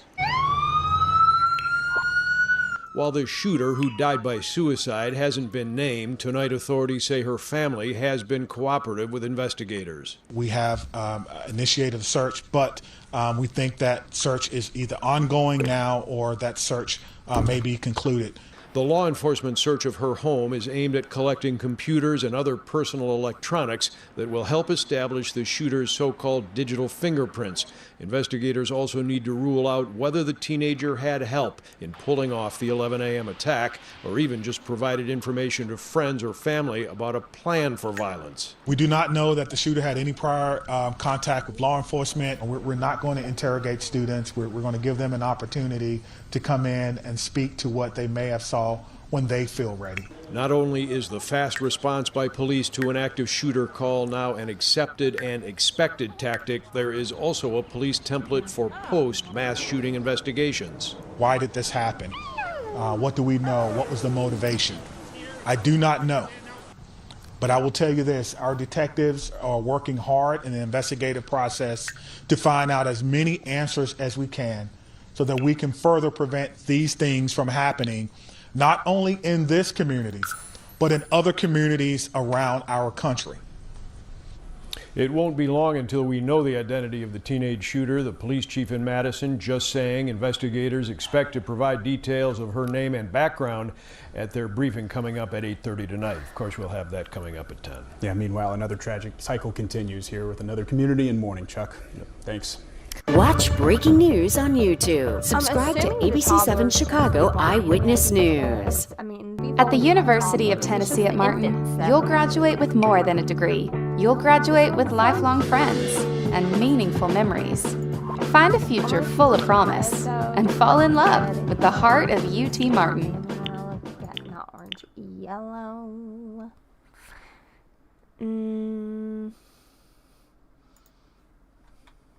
That's insane. I mean, there's only so much we can say about that. That's literally insane. That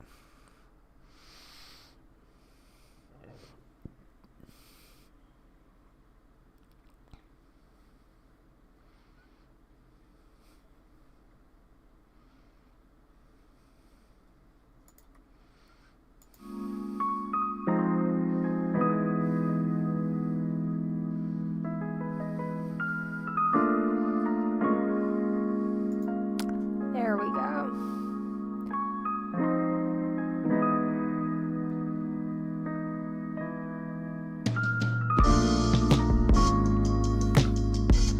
Okay, I mean, I know this is really short, but like, a New York judge has rejected President-elect Donald Trump's request to throw out his conviction in the criminal hush money case. Judge Juan Merchan said in a court filing Monday the Supreme Court's ruling giving presidents immunity from prosecution over official acts does not apply to this case.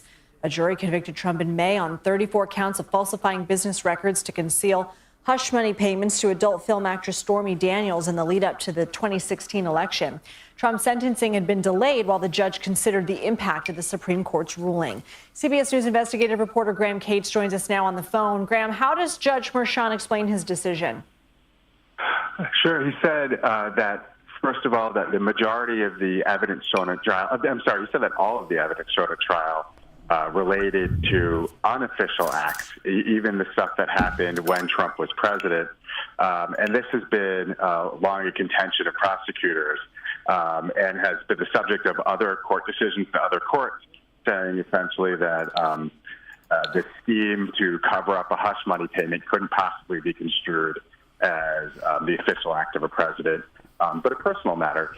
And he said that even the evidence that was challenged by Trump's attorneys, he backed up the prosecutor's contention that it was a small, what the prosecutors described as a sliver of the mountain of evidence, which the judge said overwhelmingly pointed towards Trump's guilt in the case.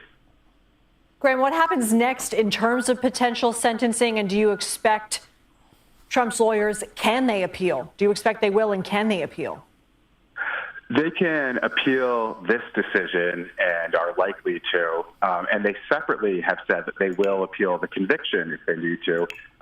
They aren't yet able to until the sentencing is dealt with in some way.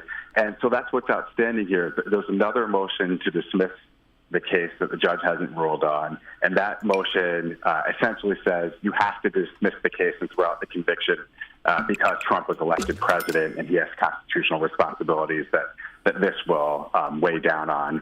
And the judge has to make a ruling on that motion and then decide if he's going to sentence Trump before inauguration, if he's going to push off sentencing and other proceedings until after Trump's term in office, potentially 2029, or take some other route in order for this case to be taken care of, or follow what the Trump's team says and toss it out altogether. Graham Cates, thank you. Thank you. Everyone uses the internet. In one way These ads are so cringe. or another. Thank you. That's literally insane. I don't understand how so many crazy things keep happening all at the same time.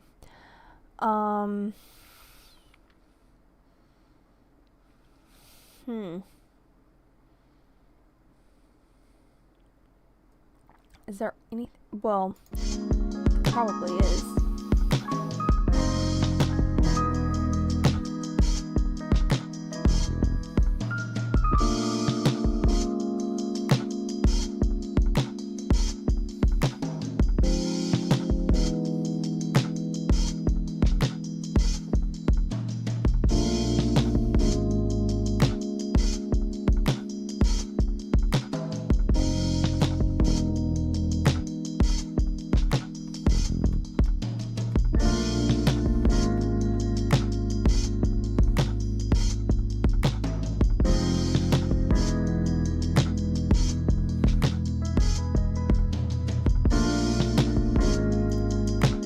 Here we go. Perfect. From the world of politics to the world of business, this is Balance of Power.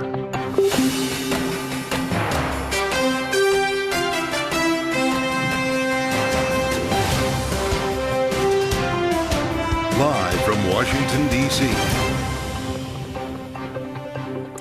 From Bloomberg's Washington, D.C. studios to our TV and radio audiences worldwide, welcome to Balance of Power. I'm Kaylee Lyons. Donald Trump delivers a wide-ranging press conference at Mar-a-Lago after meeting with SoftBank CEO Masayoshi Son, who pledged to invest $100 billion in the U.S. over the next 4 years. This after Trump's appearance at the Army-Navy football game on Saturday, where he discussed the 2025 agenda with top Republican leaders. We'll have more with Bill Hoagland of the Bipartisan Policy Center this hour.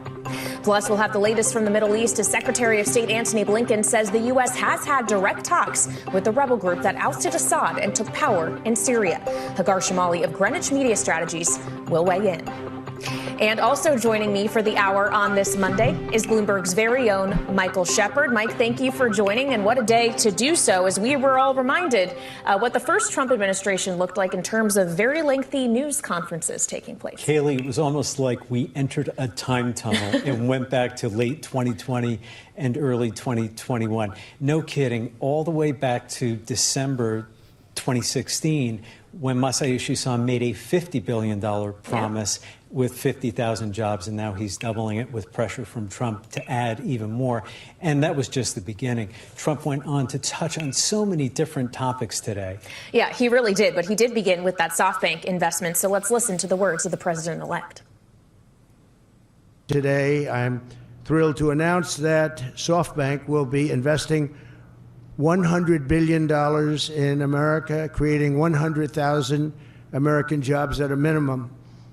And he's doing this because he feels very optimistic about our country since the election.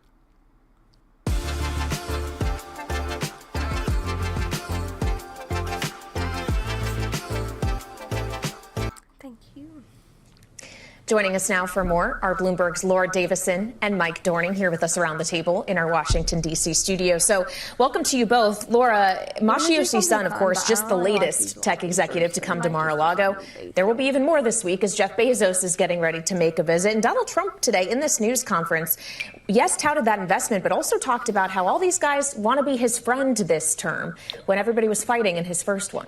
Yes, this was really sort of one of the key takeaways from this press conference of, he said, look, everyone's to come down. He said, he's having dinner with everybody, essentially. He said all the top executive, all the top bankers are calling him and want to come down and meet with him. And you really see this as sort of a strategy shift. In the first term, people sent their lobbyists, their government affairs team to meet with Trump's government affairs team. That's not how Trump does business. He wants to sit down with the top executive. And a lot of these are stars in and of themselves. Jeff Bezos, Tim Cook, people who are names, and Trump likes to meet with them face to face. One thing we saw and can remember from the first Trump administration is that we saw a lot of deals promised and yet maybe not fulfilled. Deals also that maybe had already been cut but were repackaged for the then president. Are we seeing a taste of this now? What do we know about this SoftBank deal and how it came together and why they decided to unveil it today? There's a lot of uncertainty whether SoftBank can really fulfill this. One, they've already made some pledges, so this could be sort of that repackaging. But also, if you just look at their bank accounts, they only have about $25 billion cash and cash equivalents on hand right now. That's just a quarter of what they've pledged of this $100 billion. That is over 4 years. But again, there's still a lot of questions of are they actually going to come through and be able to invest this? They pledged this $50 billion in the Trump term. They did spend some of that, but a lot of those were deals that went sour, or for example, WeWork. I also want to talk about TikTok because Trump was asked about this in the press conference today by our very own Akayla Gardner, whether or not he would stop the ban, which I would remind everyone is set to take effect in January if TikTok doesn't sell its U.S. operation. This was what the president-elect said. We'll take a look at TikTok. I have a warm spot in my heart for TikTok because I won youth by 34 points. And there are those that say that TikTok has something to do with that. He did not win the youth vote, we should point out, Mike, but it does seem he's making the point that he knows if TikTok goes away, it might be a problem for young voters. TikTok today asked the Supreme Court to block this ban, but is there anything, considering this was a law passed by both chambers of Congress and signed, that Trump can really do to stop this? There are ways that he can stop this, but the ban technically takes effect the day before he becomes president, so there would probably be at least some temporary interruption. For fuck's sake, man. It doesn't look like any court's going to step in, but there are ways that the president has. He's going to do anything. Executing the law. At least make sure the Clock app doesn't get banned. Mike, I wanted to follow up on that because Donald Trump is coming to office with a very hawkish agenda when it comes to China. And he has put into his cabinet two people who voted for and really helped to push that legislation through Congress. And I'm talking about his National Security Advisor, Mike Waltz, and his Secretary of State, Marco Rubio, both of whom identified a national security risk from TikTok. How will he be able to steer them in a different direction, or perhaps vice versa? Well, I think they've shown a willingness to go along with Trump. Certainly Marco Rubio has. But these questions about China are, views that he shares. He is hawkish on China and does view them as a rival. We don't know how he's going to decide. We know that he's a kind of improvisational leader who does tend to make decisions on the go, listening to both sides and coming down one way. So I wouldn't necessarily predict for sure that he would intervene. He's raised that possibility. It's politically easy for him to dodge this if he wants to just let the bill take effect, because the law does take effect the day before, and he can essentially say his hands are tied, but he does have some leeway as the president.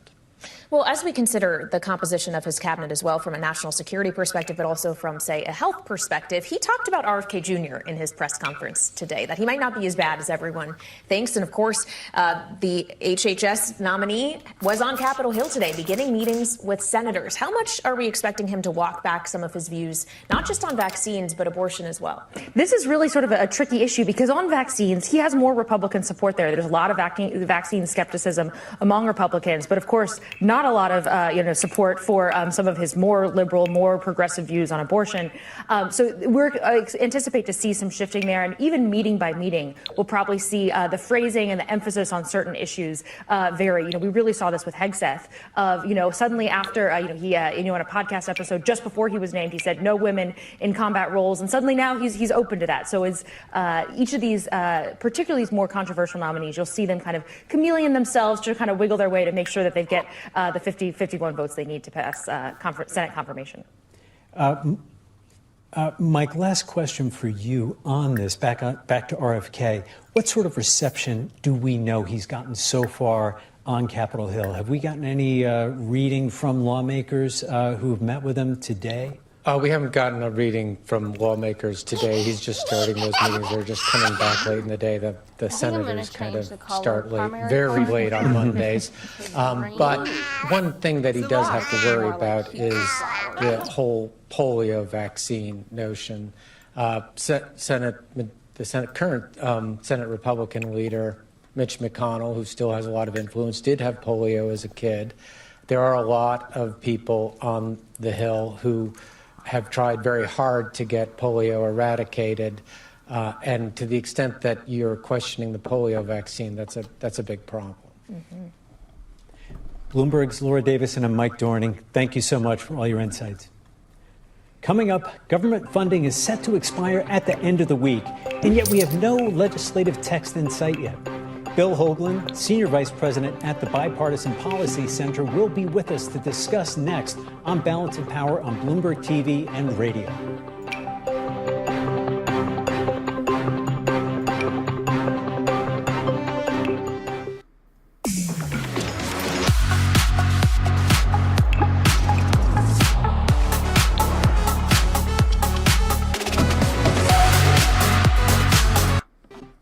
I like that better already.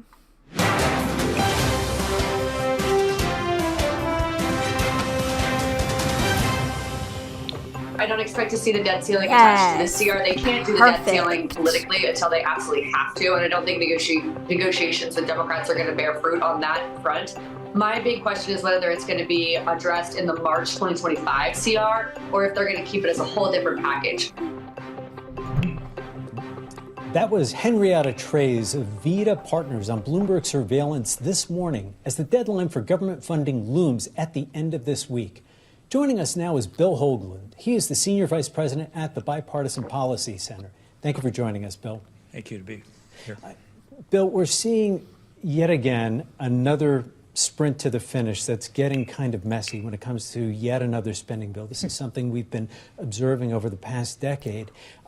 What does this tell us, not so much about right now, but about all of the things that are going to happen next year as Trump takes office with big ambitions for a Republican majority? Yes, Mike, I think what you nailed it. This should be easy. We should have been able to pass a continuing resolution quickly and move on.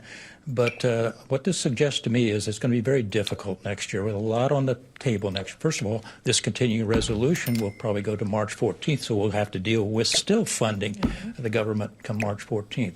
Then there's, of course, the president-elect has put forth a rather aggressive agenda that includes passing a budget resolution early, and that would trigger a reconciliation bill. And then we have the debt limit next year, and we have the Fiscal Responsibility Act that set up these caps for continuing resolution dollars. That's going to expire too. So this is, and the margins will not be what they are now. So this is going to make it very difficult year for legislating, I think, going forward. So why then advocate for two different reconciliation packages? If it's going to be that hard to be able to count every vote and get these things done, as Jason Smith, the chair of the House Ways and Means Committee, has said, I know how to count votes, and you have to include tax in whatever border and energy bill Donald Trump and John Thune seem to want to do first. Walk us through this logic. Well, Kaylee, we've done this before. When the Trump administration came in 2017, quite frankly, when the Biden administration came in, we did not have a budget resolution in effect for that current years. So this is very similar to what happened back in 2017 with the Trump administration, where we passed a budget resolution for fiscal year 27 quickly. In fact, we passed that budget resolution that set up a reconciliation bill even before he was inaugurated. But the reason why I think we're with the margins now much different than they were back in 2017, I think Speaker Ryan had maybe 40 votes to his, now maybe 1 or 2 in that period. It's really tight. You've got to have a budget resolution in effect before you can do a reconciliation bill. Therefore, you probably want to make that first one maybe as close to easy as possible. Taxes is a big issue. And so from my perspective, I'm not taking sides on this debate, but I would say what Thune is saying, we should do something to show that we can get something done and get the votes. And with the margins as small as they are, then I think his strategy is to do a simple budget resolution with a reconciliation bill for the current fiscal year 25, and then just like it was back in 2017, then after that's out of the way, then we can take another budget resolution for fiscal year 26, and that one will be the one with the tax bills. Bill, how does waiting on the debt ceiling complicate matters for this Congress? If you're putting yourself in Mike Johnson or John Thune's shoes, you will then have to add that to already a complicated mix of policies. I think, Mike, you're absolutely correct. If I was advising, and I'm not, if I was advising, I'd say, when you're doing this little budget resolution that you think you've got the Republican support behind in a reconciliation bill, you can reconcile the debt limit. And I would have thought they might, in fact, they may still consider that in this, if they can pass the budget resolution with you reconcile the debt limit. Otherwise, it's going to come down to, do they have 60 votes sometime late spring, early summer to actually increase the statutory debt limit? Well, as we consider whether or not the votes are there for a number of these things, first and foremost, the president would like to see his cabinet assembled. And we're also counting votes in the Senate for some of these more controversial, shall we say, nominees to see if they can get over the finish line. Tulsi Gabbard, Pete Hegseth, RFK Jr., who is making the rounds this week. Bill, what are you hearing from your contacts in the Senate about their prospects? Not a lot. What I hear from my friends is that they want to have the hearings, they want to go forward, they want to give the benefit of the doubt to the president's proposed nominees, but they want to have the hearings. They want to do regular order. There was a time where there was some discussion about bypassing essentially recess appointments. I don't hear that anymore. I hear that they do want to follow as much as possible regular order. I've also heard that, and I'm not a big football fan, but the president-elect has kind of flooded the infield with a lot. Some of them will make it, and that are controversial simply because there's only so much political capital Senate Republicans have, and they can't defeat all his nominations. Now, would you see any of these nominees perhaps getting voted down? It's pretty rare for that to happen. Would it be something that the Senate, perhaps on one of the more, I guess, lightning rod nominees, if you will, might send a signal to the president-elect? What I'll do in the living room area. Listen, I should be careful about what I say here. I see an American thing RFK Jr. having some difficulty. I don't think Senator McConnell is going to support him. I think Senator Cassidy is going to have his hearings and go through it. And so he's going to lose some Republican support. And I don't always will there be Democratic support enough to bring him across the line? Right now, and again, let's be fair, he hasn't had his hearings and he's meeting this week, but I think he has some real challenges. The other ones, again, the hearings may reveal things that people change the colors, will have but some second thoughts about. But I think the majority of his nominees will, at the end of the day, make it through. Does your internet bill keep getting higher? That's because promo pricing is full of surprises. At Google Fiber, there's no install fees, no nonsense. It's the same price every month. Visit Fiber. Like what But I think some of them may not. normally see in the houses. I'm glad you raised the prospect of Democratic support, because I feel like we have that question in a lot of areas, not just when it comes to the nominees, but also some of these very legislative efforts we were talking about. As in this Congress, the 118th, it's required Democratic votes to get almost everything must pass over the finish line. Are Republicans going to be able to count on that in the same way in January? Well, as I said, Katie, the margin now, back when Paul Ryan was there, he had 40. In fact, on his budget resolution reconciliation bill, he lost 20 Republican votes. When you have a margin as narrow as it is, they're going to need, they're either going to have to be very united or they're going to need some Democratic support. And I'm not a political scientist, but I do believe that that Democrats will be looking at midterm 26 when they think they might be able to take back the House. And so I don't expect a lot of support out of the Democrats to help out, if you like, get things across the finish line. And that's why we'll probably have another continuing resolution. We'll be tied up and all those kinds of things once again going into the middle of next year. What kind of horse trading can we expect to take place with these narrow margins? We talked about some really tough issues, controversial nominees, big tax policy changes. Unfortunately, for an old budgeteer, it means to me that the horse trading will be, you get your tax cuts, we get our spending increases, and unfortunately that means, from my perspective, that we're not going to make much progress on our fiscal policy, fiscal deficits out there. All right, Bill Hoagland, always great to have you, especially here in our Washington, D.C. studio. He's Senior Vice President of the Bipartisan Policy Center. Thank you for joining us. And still ahead, the incoming chair of the Financial Services Committee shares his thoughts on what's next for crypto legislation. We'll bring you my conversation with Republican Congressman French Hill of Arkansas next on Balance of Power on Bloomberg TV and radio.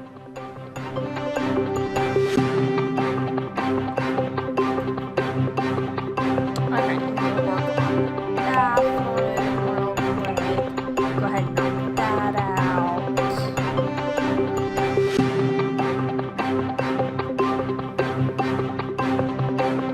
How much is the house costing? I mean, that's not too bad. We can go ahead and put it in 2-bedroom, 1 bathroom.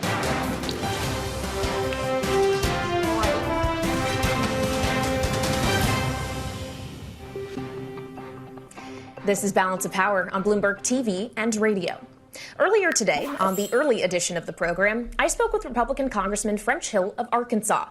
He's the incoming chair of the House Financial Services Committee. And we discussed his priorities for the committee next year, including future crypto legislation. Here's a piece of our conversation. We'll see. We don't have a learning curve here. We can take the lessons that we learned in the 118th Congress by producing FIT, which was a bill that got 71 Democratic votes here in the House, and the work that Chairman McHenry did with Ranking Member Maxine Waters on a stablecoin bill. Both those will be priorities coming into the new Congress. We want to work with the Trump administration and Senate Banking Committee Chairman Tim Scott and try to get all of us on the same page as to how do we proceed in the 119th. We've got new interest in the Senate. Bill Hagerty of Tennessee introduced his own bill in and around digital assets just before the election.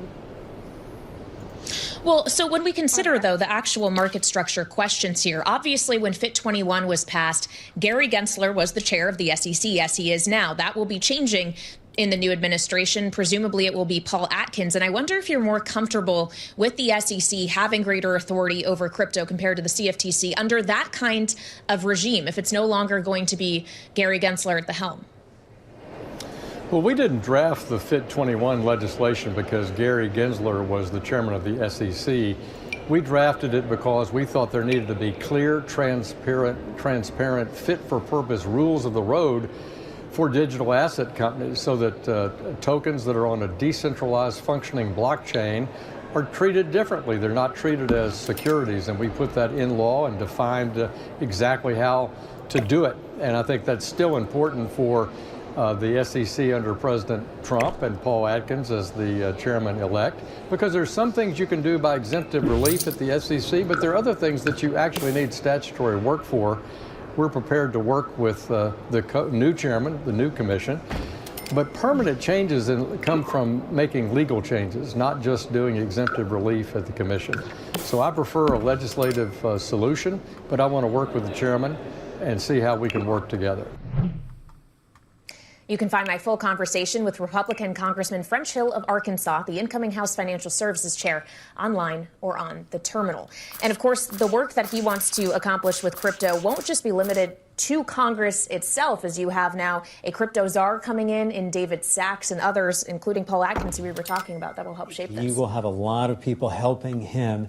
And what was interesting in your conversation with him is his desire to make sure Congress got to put its stamp on the process and that it is not simply outsourced to the agencies. And that's been one of their big concerns. They see administrative action as maybe helpful, but only up to a point. I think that was something he said. Another thing that struck me during the conversation was just how he sees this as, look, crypto and fintech, they're here to stay.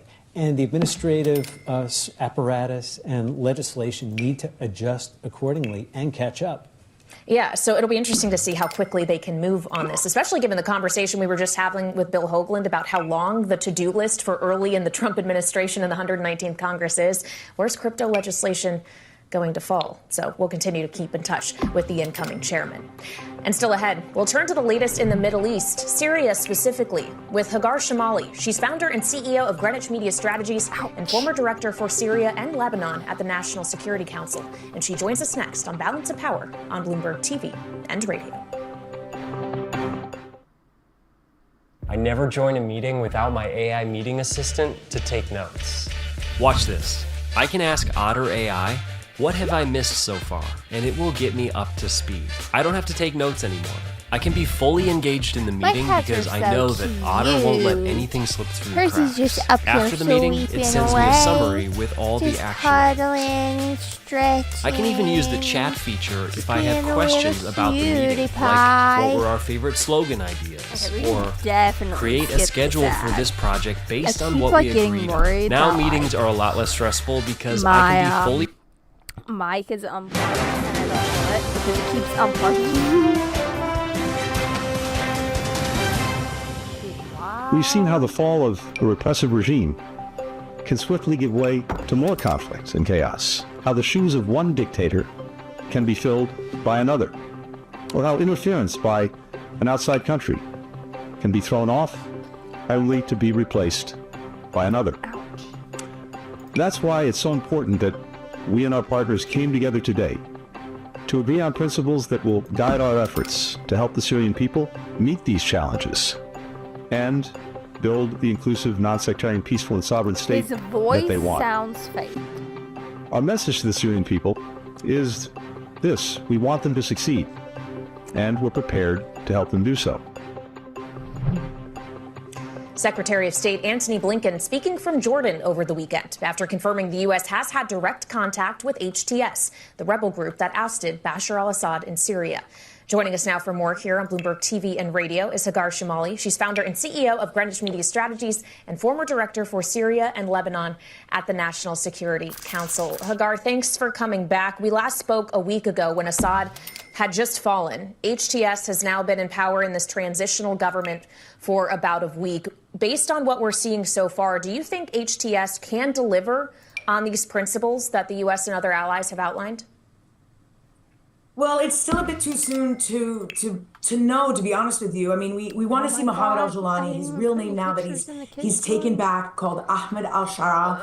That the previous one is his nom de guerre, the name he took when he was joined Al-Qaeda. And we have to see his actions backed up by the words that he's delivered, right? So far he's saying all the right things. He is saying that he wants peaceful international relations. He's ditched the jihadist look, frankly, and he's now donning a suit and no more wearing combat boots, for example. He's literally reinventing his entire look and name. And he's saying that he wants to work with others to set up for elections. He wants to protect minorities and so on. And But it's too soon yet to see if that will really play out. There are some things that have been a little bit concerning. For example, the prime minister that he has appointed to take control for this caretaker government, if you will, was seen standing in front of the Syrian flag that was used during the protests, and a flag that if you will, evokes a very strong Islamist ethos. And something that is typically used by, for example, was used by Hayat Tahrir al-Sham, the rebel group, but also other Islamist militia groups. And that is scary to certain minorities. So minorities are not totally sure. And you have also countries around the world, like the United States, the UK, and others, saying that it might be too soon to withdraw the terrorist designation of this group because they are all waiting to see if Mohammed al-Jolani or Ahmed al-Shara actually delivers through on his promises. Hagar, a question for you on the process and how it will be affected by the change of power here in Washington. We're not just seeing a change of power in Syria, we're going to have a transition here in Washington. And we've heard the president-elect, Donald Trump, say that Syria may not be as high on the list of national security priorities. Where does this take us after January 20th? Sure. Well, to be fair, the policies, they are going to be set by the White House, but you do have institutional knowledge there by the civil servants. People like when I was there, I was a civil servant, and when I handled Syria, you have a lot of experts there who've been there for a very long time, who've been working on this file for a long time, even if it hasn't had a lot of public prominence. And so they're going to push the Trump administration anyway to do the bare minimum, which is to protect the Kurds, to prevent the reemergence of ISIS, to ensure that any Americans there, Austin Tice for sure, but perhaps there are others, are released, are safe, are home, and also that we do what we can to work with our partners to ensure that the process for some kind of stable transition, that there are these elections that Ahmed al-Shara or Mohammed al-Jolani are promising, that they do take place in a fair way, that we do as much as we can to support that, but without interfering too much. The United States is not perceived in a very positive light at the moment in Syria, and it hasn't since the beginning of the Syrian civil war in 2011, and that's because the U.S. took a little bit of a hands-off approach with Syria. We weren't quote unquote leading; we were leading by behind, which was the common expression you heard on this issue. And so there's a little bit animosity there, a little bit some grievances about how the U.S. and Europe handled Syria when you had these atrocities taking place and the slaughter of civilians. And so we need to tread very carefully, and Trump knows that, and Biden knows that as well. So we have to do as much as we can to try and support this, but also not act too quickly, because, like I said, our interference is not going to be very welcomed in Syria. Ouch. Well, certainly the U.S. has been, if not interfering, involved in much in the Middle East, including advocating repeatedly over the course of many months now for a ceasefire between Israel and Hamas. And earlier today, Matthew Miller, a spokesperson for the State Department, had this to say about the likelihood of an agreement, given everything we've seen go on over the last week. We are pushing as hard as we know how to do at this point, and we believe we can get to a deal. But again, it remains incumbent on Hamas and Israel agreeing to those final terms and getting it over the line. And I can't in good conscience stand here and tell you that that's going to happen, but it should happen. Did you know? Brazil has to generate and transport more electricity than all the other South American countries combined. With renewable energy expected to provide 83% of Brazil's power by 2031, it needs to invest almost $20 billion. Are we getting warmer, closer, Hagar? We're definitely getting warmer, but as to whether or not this deal will happen in the next few days, or the way it's being communicated, or by the time Trump takes office, is impossible to say. As it was, by the way, for every other time that we were very close to a deal. The reason that it feels warmer, that the reason for the optimism, is because Hamas has never been more isolated. Not only have they been completely decimated over a year, but with the fall of Bashar al-Assad, it has put things in a stark reality for them in a way that wasn't the case perhaps even a few months ago, where now you've got Hezbollah has been decapitated and decimated. Iran is literally on the defense, not only because it's been attacked, but because its defense systems have been attacked by Israel. And now their last remaining buddy, Bashar al-Assad, has flown like a coward to Moscow. And so they really sense this isolation, and they are caving in on certain, Hamas, by the way, Hamas is caving in on certain details that they weren't willing to compromise on before, namely the question of the remaining presence of Israeli troops, particularly in the Philadelphia corridor, which borders between Gaza and Egypt, and also surrounding Gaza. That's something they weren't willing to discuss before, and now they are. And so that's the reason for the optimism. But the fact is that the details, those nitty-gritty details, those 10% that it always boils down to, are still not fully agreed to. And so it could happen. It's warmer, but I can't guarantee it. Hagar, we wanted to shift gears a little bit now. Earlier today during his news conference, Donald Trump had this to say about the drones that have been spotted across the East Coast. Our military knows where they took off from. If it's a garage, they can go right into that garage. They know where it came from and where it went. And for some reason, they don't want to comment. I can't imagine it's the enemy, because if it was the enemy, they'd blast it out. Even if they were late, they'd blast it. Something strange is going on. For some reason, they don't want to tell the people, and they should, because the people are really very expensive. I mean, they happen to be over Bedminster. They're very close to Bedminster. I think maybe I won't spend the weekend in Bedminster. I've decided to cancel my trip. Also, I use that one a lot. Hagar, so what are we to make of this story about the drones? It really is one that's not only not going away, but really taking hold in the public imagination, and certainly for the president-elect. Sure. You know what's so fascinating about what President-elect Trump said is that he's communicating what many Americans, especially in the Northeast, are feeling, which is this utter confusion and frustration at the U.S. government that they're saying they don't know where these are coming from, and that there's no action taken after them. Now, I cannot at all verify when he says that the U.S. government knows, but that they're unwilling to share that information. I cannot verify that at all. He is briefed on intelligence in the run-up to him taking office in January. So I will say that. I don't know if he's been briefed with specific intelligence that he's sharing publicly that others aren't. That said, there's an important point here, and that's that this has been going on for a year now. You had also a series of drones that were hovering around a military base in Virginia for 17 days straight, and it didn't get much press attention. Now it's getting more press attention, which is great, because the American public deserves to know what these are. The U.S. government, regarding the drones a year ago, and these drones now, are saying that they don't know where they are, but they claim that for sure it's not a foreign adversary. I don't know how they can be so sure it's a foreign adversary if they also don't know where it's coming from. But as a former government official, I want to be inclined, of course, to believe them, because they're not saying that they cannot confirm or deny. Usually when they know but they don't want to say, they say they can neither confirm nor deny. Now, that's still a major problem, because whether it's a foreign adversary or a punk in a garage, this is a massive national security threat, because they're communicating to foreign adversaries around the world that they could send drones here, and that we may not know where they're from. We don't have the technologies apparently to do it. And by the way, most importantly, we don't have the laws apparently to shoot them down unless they pose a, quote, direct imminent threat.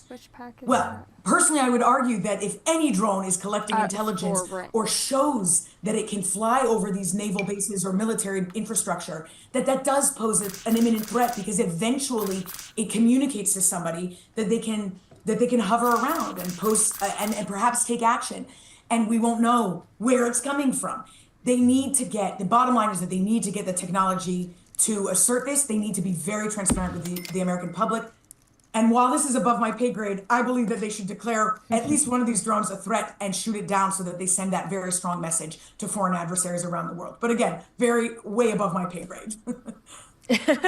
Well, that was a message certainly echoed by the president-elect and even the New York City Police Department earlier today. Hagar Chamali, founder and CEO of Greenwich Media Strategies and former director for Syria and Lebanon at the National Security Council. Thank you for joining us. Coming up, RFK Jr. began his meetings on Capitol Hill with the senators who will vote on his nomination for HHS Secretary. Our signature panel joins us next on Balance of Power on Bloomberg TV and radio.